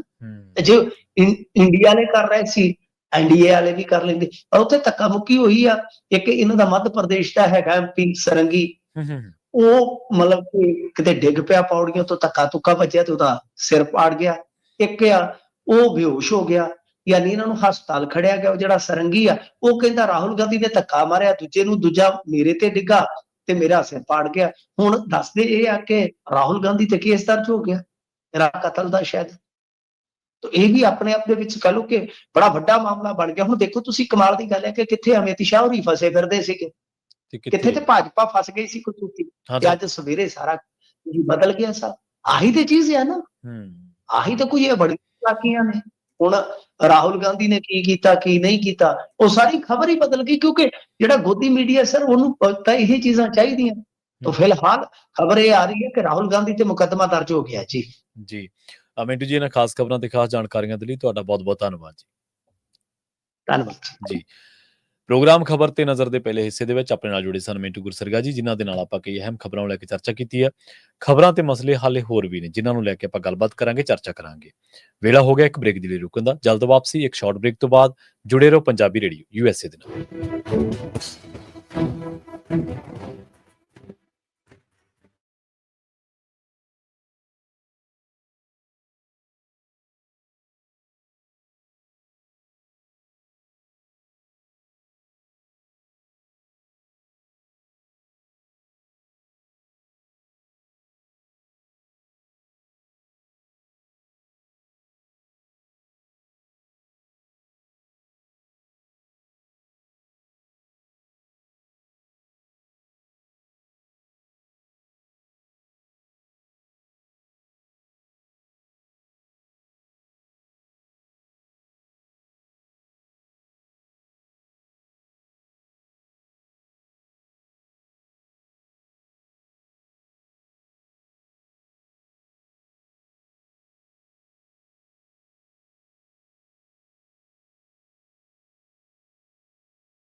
ਸੰਘਰਸ਼ ਦੇ ਨਾਲ ਜੁੜੀ ਖਬਰ ਹੈ ਤੇ ਡੱਲੇਵਾਲ ਕਿਉਂਕਿ ਪਿਛਲੇ 24 ਦਿਨਾਂ ਤੋਂ ਉਹ ਮਰਨ ਵਰਤ ਤੇ ਬੈਠੇ ਨੇ ਤੇ ਉਹਨਾਂ ਦੀ ਹਾਲਤ ਨਾਜ਼ੁਕ ਹੈ। ਜਦੋਂ ਸਵੇਰੇ ਉਹ ਇਸ਼ਨਾਨ ਕਰਨ ਗਏ ਸਨ ਤਾਂ ਉਹ ਡਿੱਗ ਪਏ। 8 ਤੋਂ 10 ਮਿੰਟ ਤੱਕ ਉਹ ਬੇਹੋਸ਼ ਰਹੇ। ਡਾਕਟਰਾਂ ਮੁਤਾਬਕ ਉਹਨਾਂ ਦੀ ਹਾਲਤ ਨਾਜ਼ੁਕ ਹੈ। ਖਨੌਰੀ ਬਾਰਡਰ ਉੱਤੇ ਡੱਲੇਵਾਲ ਦੀ ਨਿਗਰਾਨੀ ਜਿਹੜੇ ਡਾਕਟਰ ਕਰ ਰਹੇ ਨੇ, ਉਹਨਾਂ ਨੇ ਕਿਹਾ ਕਿ ਕਿਸਾਨ ਆਗੂ ਨੂੰ ਦਿਲ ਦਾ ਦੌਰਾ ਪੈਣ ਅਤੇ ਸਰੀਰ ਦੇ ਕਈ ਅੰਗ ਫੇਲ ਹੋਣ ਦਾ ਵੱਡਾ ਜ਼ੋਖਮ ਖੜਾ ਸਿਰ ਦੇ ਉੱਤੇ। ਡਾਕਟਰਾਂ ਨੇ ਇਹ ਵੀ ਕਿਹਾ ਕਿ ਖਨੌਰੀ ਬਾਰਡਰ ਤੇ ਜਦੋਂ ਗੱਲਬਾਤ ਕਰ ਰਹੇ ਸਨ, ਉਹਨਾਂ ਨੇ ਪਿਛਲੇ 24 ਦਿਨਾਂ ਤੋਂ ਕੁਝ ਨਹੀਂ ਖਾਧਾ, ਇਸ ਕਰਕੇ ਉਹਨਾਂ ਦੀ ਹਾਲਤ ਨਾਜ਼ੁਕ ਹੈ। ਉਹਨਾਂ ਦੇ ਸਰੀਰ ਦੇ ਕਈ ਅੰਗ ਫੇਲ ਹੋਣ ਤੇ ਦਿਲ ਦਾ ਦੌਰਾ ਪੈਣ ਦਾ ਵੱਡਾ ਜ਼ੋਖਮ ਹੈ। ਉਹਨਾਂ ਨੇ ਇਹ ਵੀ ਗੱਲ ਕਹੀ ਹੈ ਕਿ ਬਲੱਡ ਪ੍ਰੈਸ਼ਰ ਉਹਨਾਂ ਦਾ ਡਿੱਗਿਆ ਹੈ, ਲੱਤਾਂ ਦੀ ਮਸਾਜ ਕੀਤੀ ਗਈ ਸੀ, ਉੱਥੇ ਜਿਹੜੇ ਵੀ ਲੋਕ ਸੀਗੇ ਕੀਟੋਨਸ ਦਾ ਪੱਧਰ ਹੈ ਜਿਹੜਾ ਸਰੀਰ ਦੇ ਵਿੱਚ ਉਹ ਵੱਧ ਗਿਆ। ਇਲੈਕਟ੍ਰੋਲਾਈਟ ਦਾ ਤਵਾਜ਼ਨ ਵਿਗੜਨ ਕਰਕੇ ਉਹਨਾਂ ਨੂੰ ਕਿਸੇ ਵੀ ਵੇਲੇ ਦਿਲ ਦਾ ਦੌਰਾ ਜਿਹੜਾ ਉਹ ਪੈ ਸਕਦਾ ਹੈ। ਜਿਹੜੇ ਕਿਸਾਨ ਆਗੂ ਨੇ ਅਭਿਮਨਿਊ ਕੁਹਾੜ ਉਹ ਉੱਥੇ ਮੌਜੂਦ ਸੀਗੇ ਤੇ ਉਹਨਾਂ ਨੇ ਕਿਹਾ ਕਿ ਉਹਨਾਂ ਦੀ ਹਾਲਤ ਜਿਹੜੀ ਹੈ ਲਗਾਤਾਰ ਨਿੱਘਰਦੀ ਜਾ ਰਹੀ ਹੈ। ਸਵੇਰੇ ਉਹ ਜਦੋਂ ਇਸ਼ਨਾਨ ਪਾਣੀ ਕਰਨ ਗਏ ਸਨ ਤਾਂ ਉਸ ਤੋਂ ਬਾਅਦ ਉਹਨਾਂ ਨੂੰ ਚੱਕਰ ਆਇਆ, ਉਹ ਡਿੱਗ ਪਏ, ਉਲਟੀ ਆਈ ਤੇ 8-10 ਮਿੰਟ ਉਹ ਬੇਸੁੱਧ ਹੋ ਗਏ। ਡਾਕਟਰਾਂ ਦੀਆਂ ਕੋਸ਼ਿਸ਼ਾਂ ਦੇ ਨਾਲ ਉਹਨਾਂ ਦਾ ਬਲੱਡ ਪ੍ਰੈਸ਼ਰ ਜਿਹੜਾ ਉਹ ਵਧਿਆ, ਪਰ ਉਹਨਾਂ ਦੀ ਹਾਲਤ ਜਿਹੜੀ ਆ ਖਾਸੀ ਗੰਭੀਰ ਹੈ। ਸੋਸ਼ਲ ਮੀਡੀਆ ਉੱਤੇ ਵੀ ਜੇਕਰ ਤੁਸੀਂ ਜਾ ਕੇ ਦੇਖੋਗੇ ਤਾਂ ਉਹਨਾਂ ਦੀ ਸਿਹਤਯਾਬੀ ਦੇ ਲਈ ਅਰਦਾਸਾਂ ਲੋਕ ਕਰ ਰਹੇ ਨੇ ਔਰ ਉਹਨਾਂ ਨੂੰ ਲਗਾਤਾਰ ਜਿਹੜੇ ਸਿਆਸੀ ਆਗੂ ਨੇ ਉਹ ਵੀ ਮਿਲ ਰਹੇ ਨੇ। ਸਿਮਰਨਜੀਤ ਸਿੰਘ ਮਾਨ ਵੀ ਗਏ ਨੇ ਉੱਥੇ, ਖਾਪਾਂ ਦੇ ਕਈ ਆਗੂ ਉਹਨਾਂ ਨੂੰ ਮਿਲ ਕੇ ਆਏ ਨੇ। ਬਲਵਿੰਦਰ ਸਿੰਘ ਭੁੰਦੜ ਜਿਹੜੇ ਕਿ ਸ਼੍ਰੋਮਣੀ ਅਕਾਲੀ ਦਲ ਦੇ ਆਗੂ ਨੇ, ਉਹ ਵੀ ਉੱਥੇ ਗਏ ਨੇ। ਇਸੇ ਦੌਰਾਨ ਖਾਪਾਂ ਨੇ ਇਹ ਗੱਲ ਕਹੀ ਆ, ਹਰਿਆਣੇ ਦੀਆਂ ਜਿਹੜੀਆਂ ਨੇ, ਉਹਨਾਂ ਨੇ ਕਿਹਾ ਕਿ ਅਸੀਂ ਆਉਂਦੀ 29 ਦਸੰਬਰ ਨੂੰ ਮਹਾਂ ਪੰਚਾਇਤ ਕਰਾਂਗੇ ਤੇ ਉਸ ਤੋਂ ਬਾਅਦ ਆਪਣੀ ਅਗਲੀ ਰਣਨੀਤੀ ਦਾ ਐਲਾਨ ਕਰਾਂਗੇ। ਤੇ ਨਾਲ ਹੀ ਉਹਨਾਂ ਨੇ ਕਿਹਾ ਕਿ ਜਿਹੜੇ ਲੋਕ ਨੇ ਉਹ ਜ਼ਰੂਰ ਇਸ ਕਿਸਾਨੀ ਸੰਘਰਸ਼ ਨੂੰ ਆਪਣੀ ਹਮਾਇਤ ਦੇਣ। ਦੂਜੇ ਪਾਸੇ ਐਸਕੇਐਮ ਜਿਹੜਾ ਰਾਜਨੀਤਿਕ ਹੈ, ਜਿਨ੍ਹਾਂ ਨੇ, ਕਿਉਂਕਿ ਇਹ ਗੈਰ ਰਾਜਨੀਤਿਕ ਹੈ, ਉਹਨਾਂ ਨੇ ਵੀ ਲੰਘੇ ਘੰਟਿਆਂ ਦੇ ਵਿੱਚ ਆਪਣੀ ਜਿਹੜੀ ਗੱਲਬਾਤ ਆ, ਸਰਗਰਮੀ ਆ, ਉਹ ਵਧਾ ਦਿੱਤੀ ਹੈ ਤੇ ਉਸ ਮਾਮਲੇ ਦੇ ਵਿੱਚ ਉਹਨਾਂ ਨੇ ਵੀ ਕਿਹਾ ਕਿ ਅਸੀਂ ਆਉਣ ਵਾਲੇ ਟਾਈਮ ਦੇ ਵਿੱਚ ਇਹਨਾਂ ਦੀ ਜਿਹੜੀ ਸੰਘਰਸ਼ ਨੂੰ ਕਿਸ ਤਰੀਕੇ ਨਾਲ ਹਮਾਇਤ ਕਰਨੀ ਆ, ਉਹ ਅਸੀਂ ਜ਼ਰੂਰ ਐਲਾਨ ਕਰਾਂਗੇ। ਬਾਕੀ ਜਿਹੜੇ ਹੋਰ ਐਲਾਨ ਨੇ ਆਗੂਆਂ ਦੇ, ਉਹਨਾਂ ਦੇ ਬਾਰੇ ਆਪਾਂ ਲੰਘੇ ਪ੍ਰੋਗਰਾਮਾਂ ਦੇ ਵਿੱਚ ਲਗਾਤਾਰ ਚਰਚਾ ਕਰ ਹੀ ਰਹੇ ਹਾਂ। ਦੇਸ਼ ਵਿਦੇਸ਼ ਤੋਂ ਡੱਲੇਵਾਲ, ਜਗਜੀਤ ਸਿੰਘ ਡੱਲੇਵਾਲ ਜਿਹੜੇ ਕਿ ਭਾਰਤੀ ਕਿਸਾਨ ਯੂਨੀਅਨ ਏਕਤਾ ਸਿੱਧੂਪੁਰ ਦੇ ਪ੍ਰਧਾਨ ਨੇ, ਉਹਨਾਂ ਦੀ ਸਿਹਤਯਾਬੀ ਦੇ ਲਈ ਜਿਹੜੀਆਂ ਅਰਦਾਸਾਂ ਬੇਨਤੀਆਂ ਨੇ ਉਹ ਲੋਕ ਕਰ ਰਹੇ ਨੇ ਤੇ ਪਿੰਡਾਂ ਦੇ ਵਿੱਚੋਂ ਵੀ ਕਾਫੀ ਜਿਹੜਾ ਮਾਹੌਲ ਆ ਉਹ ਇਸ ਟਾਈਮ ਸੰਵੇਦਨਸ਼ੀਲ ਆ, ਕਿਉਂਕਿ ਲੋਕ ਆਪਣੇ ਇਸ ਕਿਸਾਨ ਆਗੂ ਨੂੰ ਦੇਖੋ। ਕਿਸਾਨ ਆਗੂ ਜਿਹੜੇ ਨੇ, ਕਿਸੇ ਵੀ ਧਿਰ ਦੀ ਕੋਈ ਅਗਵਾਈ ਕਰਤਾ ਲੋਕ ਨੇ, ਉਹਨਾਂ ਦੀ ਰਣਨੀਤੀ, ਉਹਨਾਂ ਦੇ ਕੰਮਕਾਰ ਦੇ ਨਾਲ ਤਾਂ ਤੁਹਾਡਾ ਗਿਲਾ ਹੋ ਸਕਦਾ, ਪਰ ਜਦੋਂ ਉਹ ਆਪਣੀ ਜ਼ਿੰਦਗੀ ਨੂੰ ਦਾਅ ਤੇ ਲਾ ਦੇਣ ਤਾਂ ਉਦੋਂ ਫਿਰ ਲੋਕਾਂ ਦੇ ਜਿਹੜੇ ਉਹਨਾਂ ਨੇ ਛਾਣਨੇ ਲਾਏ ਹੁੰਦੇ ਨੇ ਕਿਸੇ ਨੂੰ, ਕਿਸੇ ਦੇ ਕਿਰਦਾਰ ਦੇ ਬਾਰੇ ਗੱਲਾਂ ਕਰਨ ਦੇ ਲਈ ਜਾਂ ਕਿਸੇ ਹੋਰ ਚੀਜ਼ਾਂ ਦੇ, ਤਾਂ ਉਹ ਉਦੋਂ ਛੱਡ ਦਿੰਦੇ ਨੇ। ਲੋਕ ਕਹਿੰਦੇ ਨੇ ਕਿ ਹੁਣ ਤਾਂ ਬੰਦਾ ਜ਼ਿੰਦਗੀ ਤੇ ਮੌਤ ਦੀ ਲੜਾਈ ਲੜ ਰਿਹਾ, ਹੁਣ ਆਪਾਂ ਨੂੰ ਉਹਦਾ ਸਾਥ ਦੇਣਾ ਚਾਹੀਦਾ। ਸੋ ਪਰ ਇਸ ਟਾਈਮ ਤੱਕ ਕੇਂਦਰ ਸਰਕਾਰ ਜਿਹੜੀ ਆ, ਉਹਦਾ ਕੋਈ ਨੁਮਾਇੰਦਾ ਉੱਥੇ ਪਹੁੰਚਿਆ ਨਹੀਂ ਗਾ। ਹਾਂ, ਡੀਜੀਪੀ ਗੌਰਵ ਯਾਦਵ ਜਦੋਂ ਲੰਘੇ ਦਿਨੀ ਉੱਥੇ ਗਏ ਸਨ ਤਾਂ ਉਦੋਂ ਕੇਂਦਰ ਸਰਕਾਰ ਦਾ ਇੱਕ ਨੁਮਾਇੰਦਾ ਉਹਨਾਂ ਦੇ ਨਾਲ ਜ਼ਰੂਰ ਸੀਗਾ ਤੇ ਉਹ ਕਹਿੰਦਾ ਕਿ ਮੈਂ ਵੀ ਇੱਥੇ ਮਾਹੌਲ ਦੇਖਣਾ ਹੈ। ਵੀ ਭਲਿਆ ਮਾਨਸਾ, ਮਾਹੌਲ ਤੂੰ ਕੀ ਦੇਖਣਾ? ਮਾਹੌਲ ਤਾਂ ਸੁਪਰੀਮ ਕੋਰਟ ਨੂੰ ਜੇ ਪਤਾ ਲੱਗ ਸਕਦਾ। ਸੁਪਰੀਮ ਕੋਰਟ ਨੇ ਅੱਜ ਇੱਕ ਵਾਰੀ ਫੇਰ ਆਖਿਆ ਕਿ ਬਈ ਜਿਹੜੇ ਜਗਜੀਤ ਸਿੰਘ ਡੱਲੇਵਾਲ ਬੈਠੇ ਨੇ, ਉਹਨਾਂ ਨੂੰ ਜ਼ਬਰੀ ਨਹੀਂ ਚੁੱਕਿਆ ਜਾ ਸਕਦਾ, ਪਰ ਅਸੀਂ ਕਿਸੇ ਦੀ ਜ਼ਿੰਦਗੀ ਨੂੰ ਦਾਅ ਤੇ ਨਹੀਂ ਲਾ ਸਕਦੇ। ਉਹਨਾਂ ਨੇ ਜਿਹੜੀ ਅੰਦੋਲਨ, ਅਸੀਂ ਕਹਿੰਦੇ ਖਤਮ ਕਰਨ ਦੀ ਕੋਸ਼ਿਸ਼ ਨਹੀਂ, ਜਿਹੜੀ ਉਹਨਾਂ ਦੀ ਟਿੱਪਣੀ ਹੈ ਜਾਂ ਡਾਇਰੈਕਸ਼ਨ ਹੈ, ਉਹ ਕਹਿੰਦੇ ਕਿ ਕਿਸਾਨ ਅੰਦੋਲਨ ਖਤਮ ਕਰਨ ਦੀ ਕੋਸ਼ਿਸ਼ ਨਹੀਂ, ਸਿਰਫ ਅਸੀਂ ਡੱਲੇਵਾਲ ਦੀ ਜਿਹੜੀ ਸੁਰੱਖਿਆ ਉਹ ਯਕੀਨੀ ਬਣਾਉਣਾ ਚਾਹੁੰਦੇ ਹਾਂ ਤੇ ਡੱਲੇਵਾਲ ਨੂੰ ਮੈਡੀਕਲ ਸਹਾਇਤਾ ਬਣਾਉਣ ਦੇ ਲਈ ਕਿਹਾ। ਕਿਸਾਨ ਆਗੂ ਦੀ ਜਿਹੜੀ ਮੈਡੀਕਲ ਰਿਪੋਰਟ ਉਹ ਵੀ ਉਹਨਾਂ ਨੇ ਮੰਗੀ ਹੈ। ਮੈਡੀਕਲ ਸਹਾਇਤਾ ਦੇ ਦੌਰਾਨ ਡੱਲੇਵਾਲ ਦੀ ਥਾਂ ਤੇ ਕਿਸੇ ਹੋਰ ਨੂੰ ਬਿਠਾ ਕੇ ਅੰਦੋਲਨ ਚਲਾਉਣ ਦਾ ਤਰਕ ਦਿੱਤਾ। 10 ਸਾਲ ਅੰਦੋਲਨ ਕਰਨ ਵਾਲੀ ਇਰੋਮ ਸ਼ਰਮੀਲਾ ਦਾ ਹਵਾਲਾ ਦਿੱਤਾ ਤੇ ਹੁਣ ਇਸ ਮਾਮਲੇ ਦੇ ਉੱਤੇ ਜਿਹੜਾ ਉਹ ਸ਼ੁੱਕਰਵਾਰ ਨੂੰ ਮੁੜ ਸੁਣਵਾਈ ਹੋਈ ਹੈ ਤੇ ਉਹਨਾਂ ਨੇ ਇਹ ਵੀ ਕਿਹਾ ਕਿ ਪੰਜਾਬ ਸਰਕਾਰ ਨੂੰ ਕਿ ਉਹ 70 ਸਾਲਾ ਕਿਸਾਨ ਆਗੂ ਨੂੰ ਮੈਡੀਕਲ ਸਹਾਇਤਾ ਲੈਣ ਦੇ ਲਈ ਰਾਜ਼ੀ ਕਰੇ। ਸਰਵਉੱਚ ਅਦਾਲਤ ਨੇ ਵੀ ਗੱਲ ਕਹੀ ਹੈ ਕਿ ਸਿਵਲ ਹੱਕਾਂ ਬਾਰੇ ਕਾਰਕੁਨ ਇਰੋਮ ਸ਼ਰਮੀਲਾ ਨੇ ਵੀ ਡਾਕਟਰਾਂ ਦੀ ਨਿਗਰਾਨੀ ਦੇ ਵਿੱਚ 10 ਸਾਲ ਤੋਂ ਵੱਧ ਜਿਹੜਾ ਆਪਣਾ ਸੰਘਰਸ਼ ਆ ਉਹ ਜਾਰੀ ਰੱਖਿਆ ਸੀਗਾ। ਸੋ ਬੈਂਚ ਨੇ ਡੱਲੇਵਾਲ ਨੂੰ ਲੋਕਾਂ ਦਾ ਆਗੂ ਦੱਸਿਆ ਤੇ ਉਹਨਾਂ ਨੇ ਕਿਹਾ ਕਿ ਡੱਲੇਵਾਲ ਨੂੰ ਮਨਾਉਣ ਤੇ ਕੋਰਟ ਦੀਆਂ ਭਾਵਨਾਵਾਂ ਨੂੰ ਤੋਂ ਜਾਣੂ ਕਰਵਾਉਣ ਦੇ ਲਈ ਇੱਕ ਦਿਨ ਦਾ ਉਹਨਾਂ ਕੋਲੇ ਸਮਾਂ ਤੇ ਹੁਣ ਇਹਦੇ ਤੇ ਫਿਰ ਕੱਲ ਨੂੰ ਅਦਾਲਤ ਨੇ ਜਿਹੜੀ ਆ ਉਹ ਸੁਣਵਾਈ ਕਰਨੀ ਹੈ। ਇਸ ਟਾਈਮ ਸਾਰੇ ਦੇਸ਼ ਦੇ ਵਿੱਚ ਹੀ ਜਿੱਥੇ-ਜਿੱਥੇ ਕਿਸਾਨ ਧਿਰਾਂ ਦੀ ਕੋਈ ਗੱਲ ਚੱਲਦੀ ਹੈ, ਜਿੱਥੇ-ਜਿੱਥੇ ਉੱਥੇ ਇਸ ਸੰਘਰਸ਼ ਦੀ ਗੱਲ ਹੋ ਰਹੀ ਆ। ਪਰ ਤੁਸੀਂ ਦੇਖੋ ਸਨਾਟਾ ਕਿੱਧਰ ਹੈ? ਪਿੰਡਾਂ ਦੇ ਵਿੱਚ ਲੋਕ ਆਪਣੇ ਪੱਧਰ ਤੇ ਹੰਭਲਾ ਮਾਰ ਰਹੇ ਨੇ, ਆਪਣੇ ਪੱਧਰ ਤੇ ਸੰਘਰਸ਼ ਨੂੰ ਜਾਣ ਦੀਆਂ ਤਿਆਰੀਆਂ ਵਿੱਢ ਰਹੇ ਨੇ, ਸੰਘਰਸ਼ ਨੂੰ ਹੋਰ ਵੱਡਾ ਕਰਨ ਦੀਆਂ ਤਿਆਰੀਆਂ ਵਿੱਢ ਰਹੇ ਨੇ। ਲੋਕਾਂ ਨੇ ਆਪੋ ਆਪਣੇ ਕੇਡਰ ਨੇ ਆਪੋ ਆਪਣੇ ਆਗੂਆਂ ਉੱਤੇ ਦਬਾਅ ਬਣਾਉਣਾ ਸ਼ੁਰੂ ਕਰ ਦਿੱਤਾ, ਕਿਉਂਕਿ ਭਾਰਤੀ ਕਿਸਾਨ ਯੂਨੀਅਨ ਏਕਤਾ ਉਗਰਾਹਾਂ, ਇਹਦਾ ਮਾਲਵੇ ਦੇ ਵਿੱਚ ਇੱਕ ਬਹੁਤ ਵੱਡਾ ਅਸਰ ਰਸੂਖ ਹੈ, ਬਹੁਤ ਵੱਡਾ ਕਾਡਰ ਹੈ। ਇਸੇ ਤਰ੍ਹਾਂ ਡਕੌਂਦਾ, ਇਸ ਤਰ੍ਹਾਂ ਹੋਰ ਕਈ ਜਥੇਬੰਦੀਆਂ ਨੇ, ਭਾਰਤੀ ਕਿਸਾਨ ਏਕਤਾ, ਜਿਹੜੀ ਕਿਸਾਨ ਮਜ਼ਦੂਰ ਏਕਤਾ, ਇਹਦੇ ਨਾਲ ਕਿਰਤੀ ਕਿਸਾਨ ਯੂਨੀਅਨ, ਇਹ 5-6 ਜਥੇਬੰਦੀਆਂ ਨੇ ਜਿਨ੍ਹਾਂ ਦਾ ਮਾਲਵੇ ਦੇ ਵਿੱਚ ਖਾਸਾ ਆਧਾਰ ਆ। ਮਾਲਵੇ ਤੇ ਦੁਆਬੇ ਦੇ ਵਿੱਚ ਜਥੇਬੰਦੀਆਂ ਜਿਹੜੀਆਂ ਹੋਰ ਨੇ ਜਿਨ੍ਹਾਂ ਦਾ ਖਾਸਾ ਆਧਾਰ ਹੈ, ਇਸ ਤਰ੍ਹਾਂ ਮਾਝੇ ਦੀਆਂ ਜਥੇਬੰਦੀਆਂ ਨੇ। ਖੈਰ, ਇਹਨਾਂ ਨੇ ਜਿਹੜੇ ਲੋਕ ਨੇ ਉਹਨਾਂ ਨੇ ਆਪਣੇ ਆਪਣੇ ਆਗੂਆਂ ਤੇ ਦਬਾਅ ਬਣਾਉਣਾ ਸ਼ੁਰੂ ਕਰ ਦਿੱਤਾ ਕਿ ਤੁਸੀਂ ਉਡੀਕ ਕਿਹਨੂੰ ਰਹੇ ਹੋ, ਤੁਸੀਂ ਹੱਥ ਨੇ ਰਾਤ ਨੂੰ ਸਹੁੰ ਕਿਵੇਂ ਜਾਂਦੇ ਹੋ ਕਿ ਤੁਹਾਡਾ ਇੱਕ ਆਗੂ ਉੱਥੇ ਜ਼ਿੰਦਗੀ ਤੇ ਮੌਤ ਦੀ ਲੜਾਈ ਲੜ ਰਿਹਾ, ਤੁਹਾਨੂੰ ਨੀਂਦ ਕਿਵੇਂ ਆਉਂਦੀ ਹੈ। ਠੀਕ ਹੈ, ਉਹ ਤੁਹਾਡੇ ਨਾਲ ਸਿਆਸੀ ਤੌਰ ਤੇ ਵਖਰੇਵੇਂ ਆ, ਉਹ ਚੋਣ ਨਹੀਂ ਲੜੇ, ਤੁਸੀਂ ਲੜੇ ਹੋ, ਠੀਕ ਹੈ। ਡੱਲੇਵਾਲ ਸਾਹਿਬ ਵੀ ਇਹਨਾਂ ਦੇ ਨਾਲ ਖਾਸੇ ਵਖਰੇਵੇਂ ਰੱਖਦੇ ਆ। ਪਿਛਲੇ ਦਿਨਾਂ ਦੇ ਵਿੱਚ ਕਿਸਾਨ ਆਗੂਆਂ ਦੇ ਬਾਰੇ ਇੱਕ ਗੱਲ ਇਹ ਵੀ ਸੁਣਨ ਨੂੰ ਆਈ ਸੀਗੀ ਕਿ ਜਦੋਂ ਇਹਨਾਂ ਨੇ ਆਪਸੀ ਸਹਿਮਤੀਆਂ ਦੇ ਉੱਤੇ ਕੋਈ ਕਮੇਟੀ ਬਣਾਈ ਸੀ ਤੇ ਉਸ ਕਮੇਟੀ ਦੇ ਵਿੱਚ 3-4 ਆਗੂ ਅਜਿਹੇ ਸੀ ਜਿਨ੍ਹਾਂ ਦਾ ਨਾਂ ਲੈ ਕੇ ਕਿਹਾ ਗਿਆ ਕਿ ਇਹਨਾਂ ਨੂੰ ਨਹੀਂ ਵਿੱਚ ਰੱਖਣਾ ਤੇ ਇਹਨਾਂ ਦੇ ਨਾਲ ਤਾਂ ਗੱਲਬਾਤ ਵੀ ਨਹੀਂ ਕਰਨੀ। ਖੈਰ, ਇਹ ਅੜੀਅਲ ਰਵੱਈਆ ਨਹੀਂ ਰੱਖਣਾ ਚਾਹੀਦਾ, ਚਾਹੇ ਕਿਸਾਨ ਮੋਰਚਾ ਜਿਹੜਾ ਗੈਰ ਰਾਜਨੀਤਿਕ ਹੈ, ਸੰਯੁਕਤ ਕਿਸਾਨ ਮੋਰਚਾ, ਤੇ ਚਾਹੇ ਉਹ ਰਾਜਨੀਤਿਕ ਹੈ, SKM ਰਾਜਨੀਤਿਕ ਤੇ ਗੈਰ ਰਾਜਨੀਤਿਕ। ਉਹਨਾਂ ਨੂੰ ਹਾਲਾਤਾਂ ਨੂੰ ਦੇਖਦਿਆਂ, ਹਾਲਾਤ ਕਿਉਂਕਿ ਸੰਵੇਦਨਸ਼ੀਲ ਨੇ, ਇਹਨਾਂ ਹਾਲਾਤਾਂ ਦੇ ਮੱਦੇਨਜ਼ਰ ਉਹਨਾਂ ਨੂੰ ਇਹ ਸਾਰੀਆਂ ਜਿਹੜੀਆਂ ਅੜਾਂ ਨੇ ਇੱਕ ਦੂਜੇ ਨਾਲ ਵਖਰੇਵੇਂ ਨੇ, ਉਹ ਛੱਡ ਦੇਣੇ ਚਾਹੀਦੇ ਨੇ। ਤੇ ਦੂਜੇ ਪਾਸੇ ਦੋ ਸਰਕਾਰਾਂ ਨੇ, ਇੱਕ ਪਾਸੇ ਪੰਜਾਬ ਸਰਕਾਰ ਹੈ ਜਿਹੜੀ ਕਿ ਮੁੱਖ ਮੰਤਰੀ ਸਾਹਿਬ ਕੋਲੇ ਸਮਾਂ ਹੈ, ਉਹ ਪ੍ਰਚਾਰ ਕਰ ਰਹੇ ਨੇ ਜਿਹੜੀਆਂ ਵੋਟਾਂ ਪੈਣੀਆਂ ਹੁਣ ਸ਼ਹਿਰ ਦੀਆਂ ਸਥਾਨਕ ਸਰਕਾਰਾਂ ਦੇ ਬਾਰੇ ਉਹਨਾਂ ਦੇ ਵਿੱਚ, ਪਰ ਉਹਨਾਂ ਕੋਲੇ ਇਸ ਸੰਘਰਸ਼ ਦੇ ਬਾਰੇ ਬੋਲ ਕਰਨ ਦੇ ਲਈ ਜਾਂ ਇਸ ਸੰਘਰਸ਼ ਦੇ ਬਾਰੇ ਬੋਲਣ ਦੇ ਲਈ ਕੋਈ ਟਾਈਮ ਨਹੀਂ ਹੈ। ਇਹ ਉਹੀ ਮੁੱਖ ਮੰਤਰੀ ਸਾਹਿਬ ਨੇ ਤੇ ਉਹੀ ਡੱਲੇਵਾਲ ਸਾਹਿਬ ਨੇ ਜਦੋਂ ਇਹਨਾਂ ਦੀ ਪਹਿਲੀ ਵਾਰੀ ਮੁੱਖ ਮੰਤਰੀ ਸਾਹਿਬ ਜਦੋਂ ਬਣੇ ਸੀ ਭਗਵੰਤ ਮਾਨ, ਤੇ ਉਦੋਂ ਇਹਨਾਂ ਨੇ ਆਪਣੀ ਕੁਰਸੀ ਤੱਕ ਛੱਡ ਦਿੱਤੀ ਸੀ ਡੱਲੇਵਾਲ ਦੇ ਲਈ। ਇੱਕ ਸੰਘਰਸ਼ ਹੋਇਆ ਸੀ ਚੰਡੀਗੜ੍ਹ ਦੇ ਵਿੱਚ, ਤੇ ਉਦੋਂ ਜਦੋਂ ਸਰਕਾਰ ਦੀ ਸਹਿਮਤੀ ਬਣੀ ਪ੍ਰਸ਼ਾਸਨ ਦੇ ਵਿੱਚ ਪੈ ਕੇ, ਤੇ ਇਹਨਾਂ ਨੇ ਆਪਣੀ ਕੁਰਸੀ ਤੱਕ ਛੱਡ ਦਿੱਤੀ ਸੀ, ਕਹਿੰਦੇ ਬਾਪੂ ਜੀ ਤੁਸੀਂ ਬਹਿ ਜਾਓ। ਸੋ ਅੱਜ ਉਹ ਮੁੱਖ ਮੰਤਰੀ ਕੋਲੇ 5 ਮਿੰਟ ਉਹਨਾਂ ਦੇ ਨਾਲ ਗੱਲਬਾਤ ਕਰਨ ਦਾ ਟਾਈਮ ਨਹੀਂ ਹੈ। ਜਿਹੜੀ ਦੂਜੀ ਸਰਕਾਰ ਹੈ, ਕੇਂਦਰ ਸਰਕਾਰ, ਜਦੋਂ ਪਹਿਲਾਂ ਇਹ ਅੰਦੋਲਨ ਚੱਲਿਆ ਸੀਗਾ, ਉਦੋਂ ਇਹਨਾਂ ਨੇ 3 ਮੰਤਰੀ ਜਿਹੜੇ ਉਹ ਆਉਂਦੇ ਰਹੇ ਪੰਜਾਬ ਦੇ ਵਿੱਚ, ਗੱਲਬਾਤ ਕਰਦੇ ਰਹੇ, ਕਿਸੇ ਤਣ ਪੱਤਨ ਗੱਲਬਾਤ ਨਹੀਂ ਲੱਗੀ। ਉਸ ਤੋਂ ਬਾਅਦ ਉਹਨਾਂ ਨੇ ਕਿਸਾਨ ਆਗੂਆਂ ਦੇ ਵੱਲ, ਇਹਨਾਂ ਦੇ ਵੱਲ ਗੱਲ ਕਰਨੀ ਤਾਂ ਬਹੁਤ ਦੂਰ ਦੀ ਗੱਲ, ਡਾਇਲੋਗ ਤੱਕ ਦੀ ਸ਼ੁਰੂਆਤ ਤੱਕ ਨਹੀਂ ਕੀਤੀ ਵੀ ਆਓ ਆਪਾਂ ਦੁਬਾਰਾ ਬੈਠੀਏ, ਦੁਬਾਰਾ ਤੁਹਾਡੀਆਂ ਮੰਗਾਂ ਤੇ ਸੁਣਵਾਈ ਕਰੀਏ। ਇਹਦੇ ਨਾਲ ਸੁਪਰੀਮ ਕੋਰਟ ਦੀਆਂ ਹਦਾਇਤਾਂ, ਡਾਇਰੈਕਸ਼ਨਸ ਦੇ ਬਾਵਜੂਦ ਉਹਨਾਂ ਨੇ ਕਿਹਾ ਕਿ ਜੇਕਰ ਕਿਸਾਨ ਜਾਣਾ ਚਾਹੁੰਦਾ ਦਿੱਲੀ ਤਾਂ ਉਹਨੂੰ ਜਾਣ ਦਿੱਤਾ ਜਾਵੇ। ਇਹ ਕਹਿੰਦੇ ਜੀ ਅਸੀਂ ਤਾਂ ਉਹਨੂੰ ਰੋਕਦੇ ਨਹੀਂ ਗੇ। ਉਹ ਕਹਿੰਦੇ ਕਿ ਫਿਰ ਜੇ ਰੋਕਦੇ ਨਹੀਂ ਤਾਂ ਫਿਰ ਕਿੱਲ ਕਾਹਤੋਂ ਲਾਇਆ, ਬੈਰੀਕੇਡਿੰਗ ਕਾਹਤੋਂ ਕੀਤੀ ਹੈ। ਇਹ ਕਹਿੰਦੇ ਜੀ ਪੈਦਲ ਚਲੇ ਜਾਣ। ਜਦੋਂ ਕਹਿੰਦੇ ਕਿ ਚਲੋ ਪੈਦਲ ਜਾਣ ਦਿਓ, ਫਿਰ ਪੈਦਲ ਤੋਂ ਵੀ ਮੁੱਕਰ ਗਏ। ਹੁਣ ਫਿਰ ਕਿਸਾਨਾਂ ਦੇ ਉੱਤੇ ਅਥਰੂ ਗੈਸ ਦੇ ਗੋਲੇ ਸਿੱਟ ਰਹੇ ਨੇ। ਅਥਰੂ ਗੈਸ ਦੇ ਗੋਲੇ ਸਿੱਟ ਕੇ ਜਾਂ ਉਹਨਾਂ ਨੂੰ ਲਾਠੀ ਚਾਰਜ ਕਰਕੇ ਜਥੇ 3 ਤਾਂ ਉਹਨਾਂ ਨੇ ਵਾਪਸ ਭੇਜਤੇ ਹਰਿਆਣੇ ਵਾਲਿਆਂ ਨੇ ਕੁੱਟ ਕੇ। ਹੁਣ ਉੱਥੇ ਵੀ ਸਾਡੀ ਸਰਕਾਰ ਚੁੱਪ ਆ। ਉਹ ਕਹਿੰਦੇ ਕਿ ਜੀ ਪੰਜਾਬ ਦੇ ਵਿੱਚ ਆ ਕੇ ਉਹ ਅਥਰੂ ਗੈਸ ਦੇ ਗੋਲੇ ਸਿੱਟ ਰਹੇ ਨੇ, ਉਦੋਂ ਤਾਂ ਤੁਸੀਂ ਕੁਝ ਬੋਲ ਪੋ, ਚੱਲ ਕਿਸਾਨਾਂ ਲਈ ਤਾਂ ਨਹੀਂ ਖੜ ਸਕਦੇ। ਇੱਕ ਪਾਸੇ ਇਹਨਾਂ ਦੇ ਜਿਹੜੇ ਮੰਤਰੀ ਸਾਹਿਬ ਨੇ, ਇਹਨਾਂ ਦੇ MP ਸਾਹਿਬ ਨੇ, ਉਹ ਰਾਜ ਸਭਾ ਦੇ ਵਿੱਚ ਜਾਂ ਲੋਕ ਸਭਾ ਦੇ ਵਿੱਚ ਮੁੱਦਾ ਚੁੱਕਦੇ ਨੇ।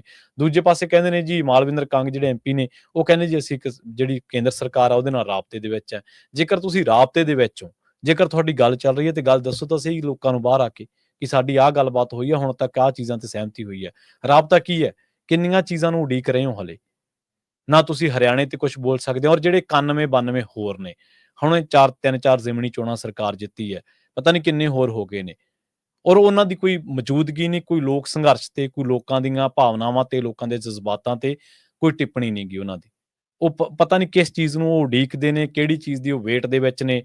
ਔਰ ਇੱਥੇ ਮੁੱਖ ਮੰਤਰੀ ਸਾਹਿਬ ਤੋਂ ਲੈ ਕੇ MLA ਤੱਕ ਇਹਨਾਂ ਦੀ ਕੋਈ ਟਿੱਪਣੀ ਨਹੀਂ ਗੀ। ਇਹ ਉਹੀ ਲੋਕ ਨੇ ਜਿਹੜੇ ਕਿਸਾਨੀ ਅੰਦੋਲਨ 2020 ਦੇ ਵਿੱਚ ਜਾ ਕੇ ਫੋਟੋਆਂ ਖਿਚਾਉਂਦੇ ਹੁੰਦੇ ਸੀ ਤੇ ਪ੍ਰੈਸ ਦੀਆਂ ਮਿਹਨਤਾਂ ਕਰਦੇ ਹੁੰਦੇ ਸੀ ਕਿ ਸਾਡੀ ਫੋਟੋ ਲਾ ਦਿਓ, ਸਾਡੀ ਫੋਟੋ ਹਾਈ ਕਮਾਂਡ ਤੱਕ ਉੱਪੜ ਜੇ, ਤਾਂ ਜੋ ਜਿਹੜੀਆਂ 22 ਦੀਆਂ ਲੋਕ ਸਭਾ ਚੋਣਾਂ ਹੋਣੀਆਂ ਉਹਨਾਂ ਦੇ ਵਿੱਚ ਸਾਨੂੰ ਟਿਕਟ ਮਿਲ ਜੇ, ਪਤਾ ਲੱਗ ਜੇ ਕਿ ਇਹਨਾਂ ਦੇ ਇੰਨੇ ਲੋਕ ਮਗਰ ਨੇ। ਅੱਜ ਕੱਲ੍ਹ ਉਹਨਾਂ ਦੀ ਕੋਈ ਫੇਸਬੁੱਕ ਤੇ ਟਿੱਪਣੀ ਨਹੀਂ, ਕੋਈ ਹੋਰ ਟਿੱਪਣੀ ਨਹੀਂ। ਹੋਰ ਜਿਹੜੇ ਲੀਡਰ ਜਾਂਦੇ ਨੇ, ਕਾਂਗਰਸੀ ਨੇ ਜਾਂ ਕੋਈ ਹੋਰ ਲੋਕ ਸਭਾ, ਰਾਜ ਸਭਾ ਵਾਲੇ, ਉਹ ਜਾਂਦੇ ਜ਼ਰੂਰ ਨੇ, ਉੱਥੇ ਫੋਟੋ ਖਿਚਾ ਕੇ ਵਾਪਸ ਆ ਜਾਂਦੇ ਨੇ ਵੀ ਡੱਲੇਵਾਲ ਨਾਲ ਫੋਟੋ ਖਿਚਾਈ ਵੀ ਕੱਲ ਨੂੰ ਸੱਚੇ ਹੋ ਜਾਣਗੇ ਲੋਕਾਂ ਦੇ ਵਿੱਚ ਕਿ ਜਾ ਕੇ ਬਈ ਅਸੀਂ ਤਾਂ ਗਏ ਸੀਗੇ। ਕਿ ਆਗੂਆਂ ਦਾ ਕੰਮ ਇੰਨਾ ਹੀ ਹੈ? ਹਾਂ, ਅਸੀਂ ਇਹ ਨਹੀਂ ਕਹਿੰਦੇ ਕਿ ਨਹੀਂ ਜਾਣਾ ਚਾਹੀਦਾ, ਠੀਕ ਹੈ, ਉਹ ਮਰਨ ਵਰਤੇ ਬੈਠੇ ਨੇ, ਉਹਨਾਂ ਨੂੰ ਮਿਲਣ ਜਾਣਾ ਚਾਹੀਦਾ, ਪਰ ਉਹਨਾਂ ਦੇ ਸੰਘਰਸ਼ ਦੀ ਹਮਾਇਤ ਵੀ ਤਾਂ ਕਰੋ ਨਾ। ਆਪਣੇ ਕਾਡਰ ਨੂੰ ਵੀ ਨਾਲ ਤੋਰੋ, ਆਪਣੇ ਲੋਕਾਂ ਨੂੰ ਵੀ ਕਹੋ, ਕਾਂਗਰਸੀਆਂ ਅਕਾਲੀਆਂ ਨੂੰ ਵੀ ਕਹੋ ਕਿ ਭਾਈ ਤੁਸੀਂ ਵੀ ਨਾਲ ਤੁਰੋ। ਜਦ ਅਸੀਂ ਵੀ ਸੜਕ ਤੇ ਉਤਰਦੇ ਹਾਂ, ਅਸੀਂ ਵੀ ਤੁਹਾਡੇ ਮੋਢੇ ਨਾਲ ਮੋਢਾ ਜੋੜ ਕੇ ਖੜੇ ਹਾਂ। ਔਰ ਜਿਹੜੇ ਇੱਕ ਪ੍ਰਧਾਨ ਮੰਤਰੀ ਸਾਹਿਬ ਨੇ, ਉਹ ਤਾਂ ਕਹਿੰਦੇ ਕਿ 700 ਕਿਸਾਨ ਜਦੋਂ ਸ਼ਹੀਦ ਹੋ ਗਿਆ ਸੀ, ਉਹ ਕਹਿੰਦਾ ਮਰ ਜਾਣ, ਮੈਂ ਕਿਹੜਾ ਉਹਨਾਂ ਨੂੰ ਕਿਹਾ ਸੜਕਾਂ ਤੇ ਬਹਿ ਜਾਓ।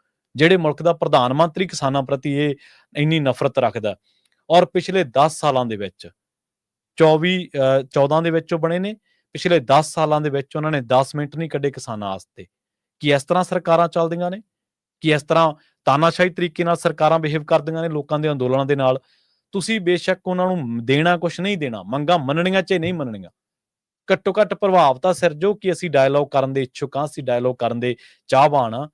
ਜਦੋਂ ਲੋਕ ਸੰਘਰਸ਼ਾਂ ਦੇ ਵਿੱਚੋਂ ਗੁਜ਼ਰ ਰਹੇ ਹੋਣ, ਜਦੋਂ ਉਹਨਾਂ ਦੇ ਆਗੂ ਤੈਅ ਕਰ ਲੈਣ ਕਿ ਅਸੀਂ ਜ਼ਿੰਦਗੀ ਤੇ ਮਰਨ ਵਰਤ ਦੇ ਵਿੱਚ ਉਹ ਜੂਝ ਰਹੇ ਹੋਣ ਸਰੀਰਕ ਪੱਖੋਂ, ਤੇ ਉਦੋਂ ਤੁਸੀਂ ਉਸ ਮਾਮਲੇ ਦੇ ਉੱਤੇ ਸਾਇਲੈਂਟ ਹੋ। ਤੁਹਾਡਾ ਕੋਈ ਓਪੀਨੀਅਨ ਨਹੀਂ, ਤੁਹਾਡੀ ਕੋਈ ਟਿੱਪਣੀ ਨਹੀਂ। ਕਿਹੜੇ ਮੂੰਹ ਨਾਲ ਕਹਿੰਦੇ ਹੋ ਕਿ ਅਸੀਂ ਲੋਕਤਾਂਤਰਿਕ ਤਰੀਕੇ ਦੇ ਨਾਲ ਚੁਣੀ ਹੋਈ ਸਰਕਾਰ ਆ? ਔਰ ਜਿਹੜੇ ਦੂਜੇ ਪਾਸੇ ਲੋਕ ਨੇ, ਜਿਹੜੇ ਇਸ ਵੇਲੇ ਮੂਕ ਦਰਸ਼ਕ ਬਣੇ ਹੋਏ ਨੇ, ਉਹਨਾਂ ਨੂੰ ਰਾਤ ਨੂੰ ਨੀਂਦ ਪਤਾ ਨਹੀਂ ਕਿਵੇਂ ਆ ਜਾਂਦੀ ਹੈ, ਉਹ ਸੌਂ ਪਤਾ ਨਹੀਂ ਕਿਵੇਂ ਜਾਂਦੇ ਨੇ। ਉਹਨਾਂ ਦਾ ਨਾਲ ਦਾ ਇੱਕ ਸਾਥੀ, ਉਹਨਾਂ ਦਾ ਨਾਲ ਦਾ ਇੱਕ ਬੰਦਾ, ਉਹਨਾਂ ਦੀ ਨਾਲ ਦੀ ਇੱਕ ਧਿਰ ਜਿਹੜੀ ਕਿ ਬਹੁਤ ਵੱਡੀ ਧਿਰ ਹੈ, ਉਹ ਇਸ ਟਾਈਮ ਜ਼ਿੰਦਗੀ ਤੇ ਮੌਤ ਦੀ ਲੜਾਈ ਲੜ ਰਿਹਾ। ਉਹਨਾਂ ਦਾ ਕੋਈ ਓਪੀਨੀਅਨ ਨਹੀਂ, ਉਹ ਅੰਦਰ ਖਾਤੇ ਮੀਟਿੰਗਾਂ ਕਰ ਰਹੇ ਨੇ, ਅਸੀਂ ਜੀ ਆਹ ਕਰ ਰਹੇ ਹਾਂ, ਅਸੀਂ ਜੀ ਉਹ ਕਰ ਰਹੇ ਹਾਂ। ਤੁਸੀਂ ਜੋ ਕਰ ਰਹੇ ਹੋ ਸਾਨੂੰ ਦਿਖਾਈ ਕਿਉਂ ਨਹੀਂ ਦੇ ਰਿਹਾ? ਸਾਨੂੰ ਨਜ਼ਰ ਕਿਉਂ ਨਹੀਂ ਆ ਰਿਹਾ? ਉਹਦਾ ਕੋਈ ਸਿੱਟਾ ਕਿਉਂ ਨਹੀਂ ਨਿਕਲ ਰਿਹਾ? ਇਹ ਤੁਹਾਡੇ ਸਾਰਿਆਂ ਦੇ ਲਈ ਇਹ ਵੱਡਾ ਸਵਾਲ ਆ। ਖੈਰ ਚਲੋ, ਆਪਾਂ ਵੀ ਉਹਨਾਂ ਦੀ ਸਿਹਤਯਾਬੀ ਲਈ ਅਰਦਾਸ ਕਰਦੇ ਹਾਂ, ਔਰ ਸਰਕਾਰਾਂ ਨੂੰ ਵੀ ਚਾਹੀਦਾ ਕਿ ਇਸ ਤਰੀਕੇ ਨਾਲ ਲੋਕਾਂ ਦੇ ਸੰਘਰਸ਼ ਦੇ ਨਾਲ, ਲੋਕਾਂ ਦੇ ਮਾਣ ਸਨਮਾਨ ਦੇ ਨਾਲ ਪੇਸ਼ ਨਾ ਆਉਣ, ਕਿਉਂਕਿ ਜਦੋਂ ਸੰਘਰਸ਼ਾਂ ਪ੍ਰਤੀ ਸਰਕਾਰਾਂ ਪਿੱਠ ਕਰ ਲੈਂਦੀਆਂ ਨੇ ਤਾਂ ਇਹ ਲੋਕਾਂ ਦੇ ਸਵੈਮਾਨ ਨੂੰ ਵੀ ਠੇਸ ਮਾਰਦੀਆਂ ਨੇ। ਨਾ ਸਿਰਫ ਉਹਨਾਂ ਦੀਆਂ ਮੰਗਾਂ ਨੂੰ ਦਰਕਿਨਾਰ ਕਰਦੀਆਂ ਨੇ, ਬਲਕਿ ਉਹਨਾਂ ਦੇ ਸਵੈਮਾਨ, ਉਹਨਾਂ ਦੀ ਡਿਗਨਿਟੀ ਨੂੰ ਹਰਟ ਕਰਦੀਆਂ ਨੇ, ਜਿਹੜੇ ਕਿ ਕੋਈ ਚੰਗੀ ਗੱਲ ਨਹੀਂ ਹੈ। ਪ੍ਰੋਗਰਾਮ ਖਬਰ ਤੇ ਨਜ਼ਰ ਨੂੰ ਆਪਾਂ ਇੱਥੇ ਹੀ ਸਮਾਪਤ ਕਰਾਂਗੇ। ਪੰਜਾਬੀ ਰੇਡੀਓ ਐਸੇ ਦੀ ਅਗਲੀ ਪੇਸ਼ਕਸ਼ ਪ੍ਰੋਗਰਾਮ ਅਪਡੇਟ ਅਮਰੀਕਾ ਪ੍ਰੋਗਰਾਮ ਦੇ ਵਿੱਚ ਅੱਜ ਵਾਰੀ ਆ ਅਪਡੇਟ ਟਰੱਕਿੰਗ ਸੈਗਮੈਂਟ ਦੀ। ਅਪਡੇਟ ਟਰੱਕਿੰਗ ਸੈਗਮੈਂਟ ਦੇ ਵਿੱਚ ਟਰੱਕਿੰਗ ਇੰਡਸਟਰੀ ਦੇ ਵਿੱਚ ਕੀ ਕੁਝ ਵਾਪਰ ਰਿਹਾ, ਕੀ ਕੁਝ ਨਵਾਂ, ਕੀ ਕੁਝ ਨਵੀਆਂ ਜਾਣਕਾਰੀਆਂ ਨੇ, ਜੌਬਸ ਦੇ ਬਾਰੇ ਕੀ ਹਾਲਾਤ ਨੇ, ਟਰੱਕਿੰਗ ਇੰਡਸਟਰੀ ਦੀ ਆਰਥਿਕ ਹਾਲਾਤ ਕਿੱਧਰ ਨੂੰ ਜਾ ਰਹੇ ਨੇ, ਇਹਦੇ ਬਾਰੇ ਚਰਚਾ ਕੀਤੀ ਜਾਊਗੀ। ਤੁਸੀਂ ਵੀ ਪ੍ਰੋਗਰਾਮ ਦੇ ਵਿੱਚ ਜੁੜ ਸਕਦੇ ਹੋ। 408 272 5200 ਸਟੂਡੀਓ ਦਾ ਨੰਬਰ ਹੈ। ਬਹੁਤ ਬਹੁਤ ਧੰਨਵਾਦ। ਸਤਿ ਸ਼੍ਰੀ ਅਕਾਲ।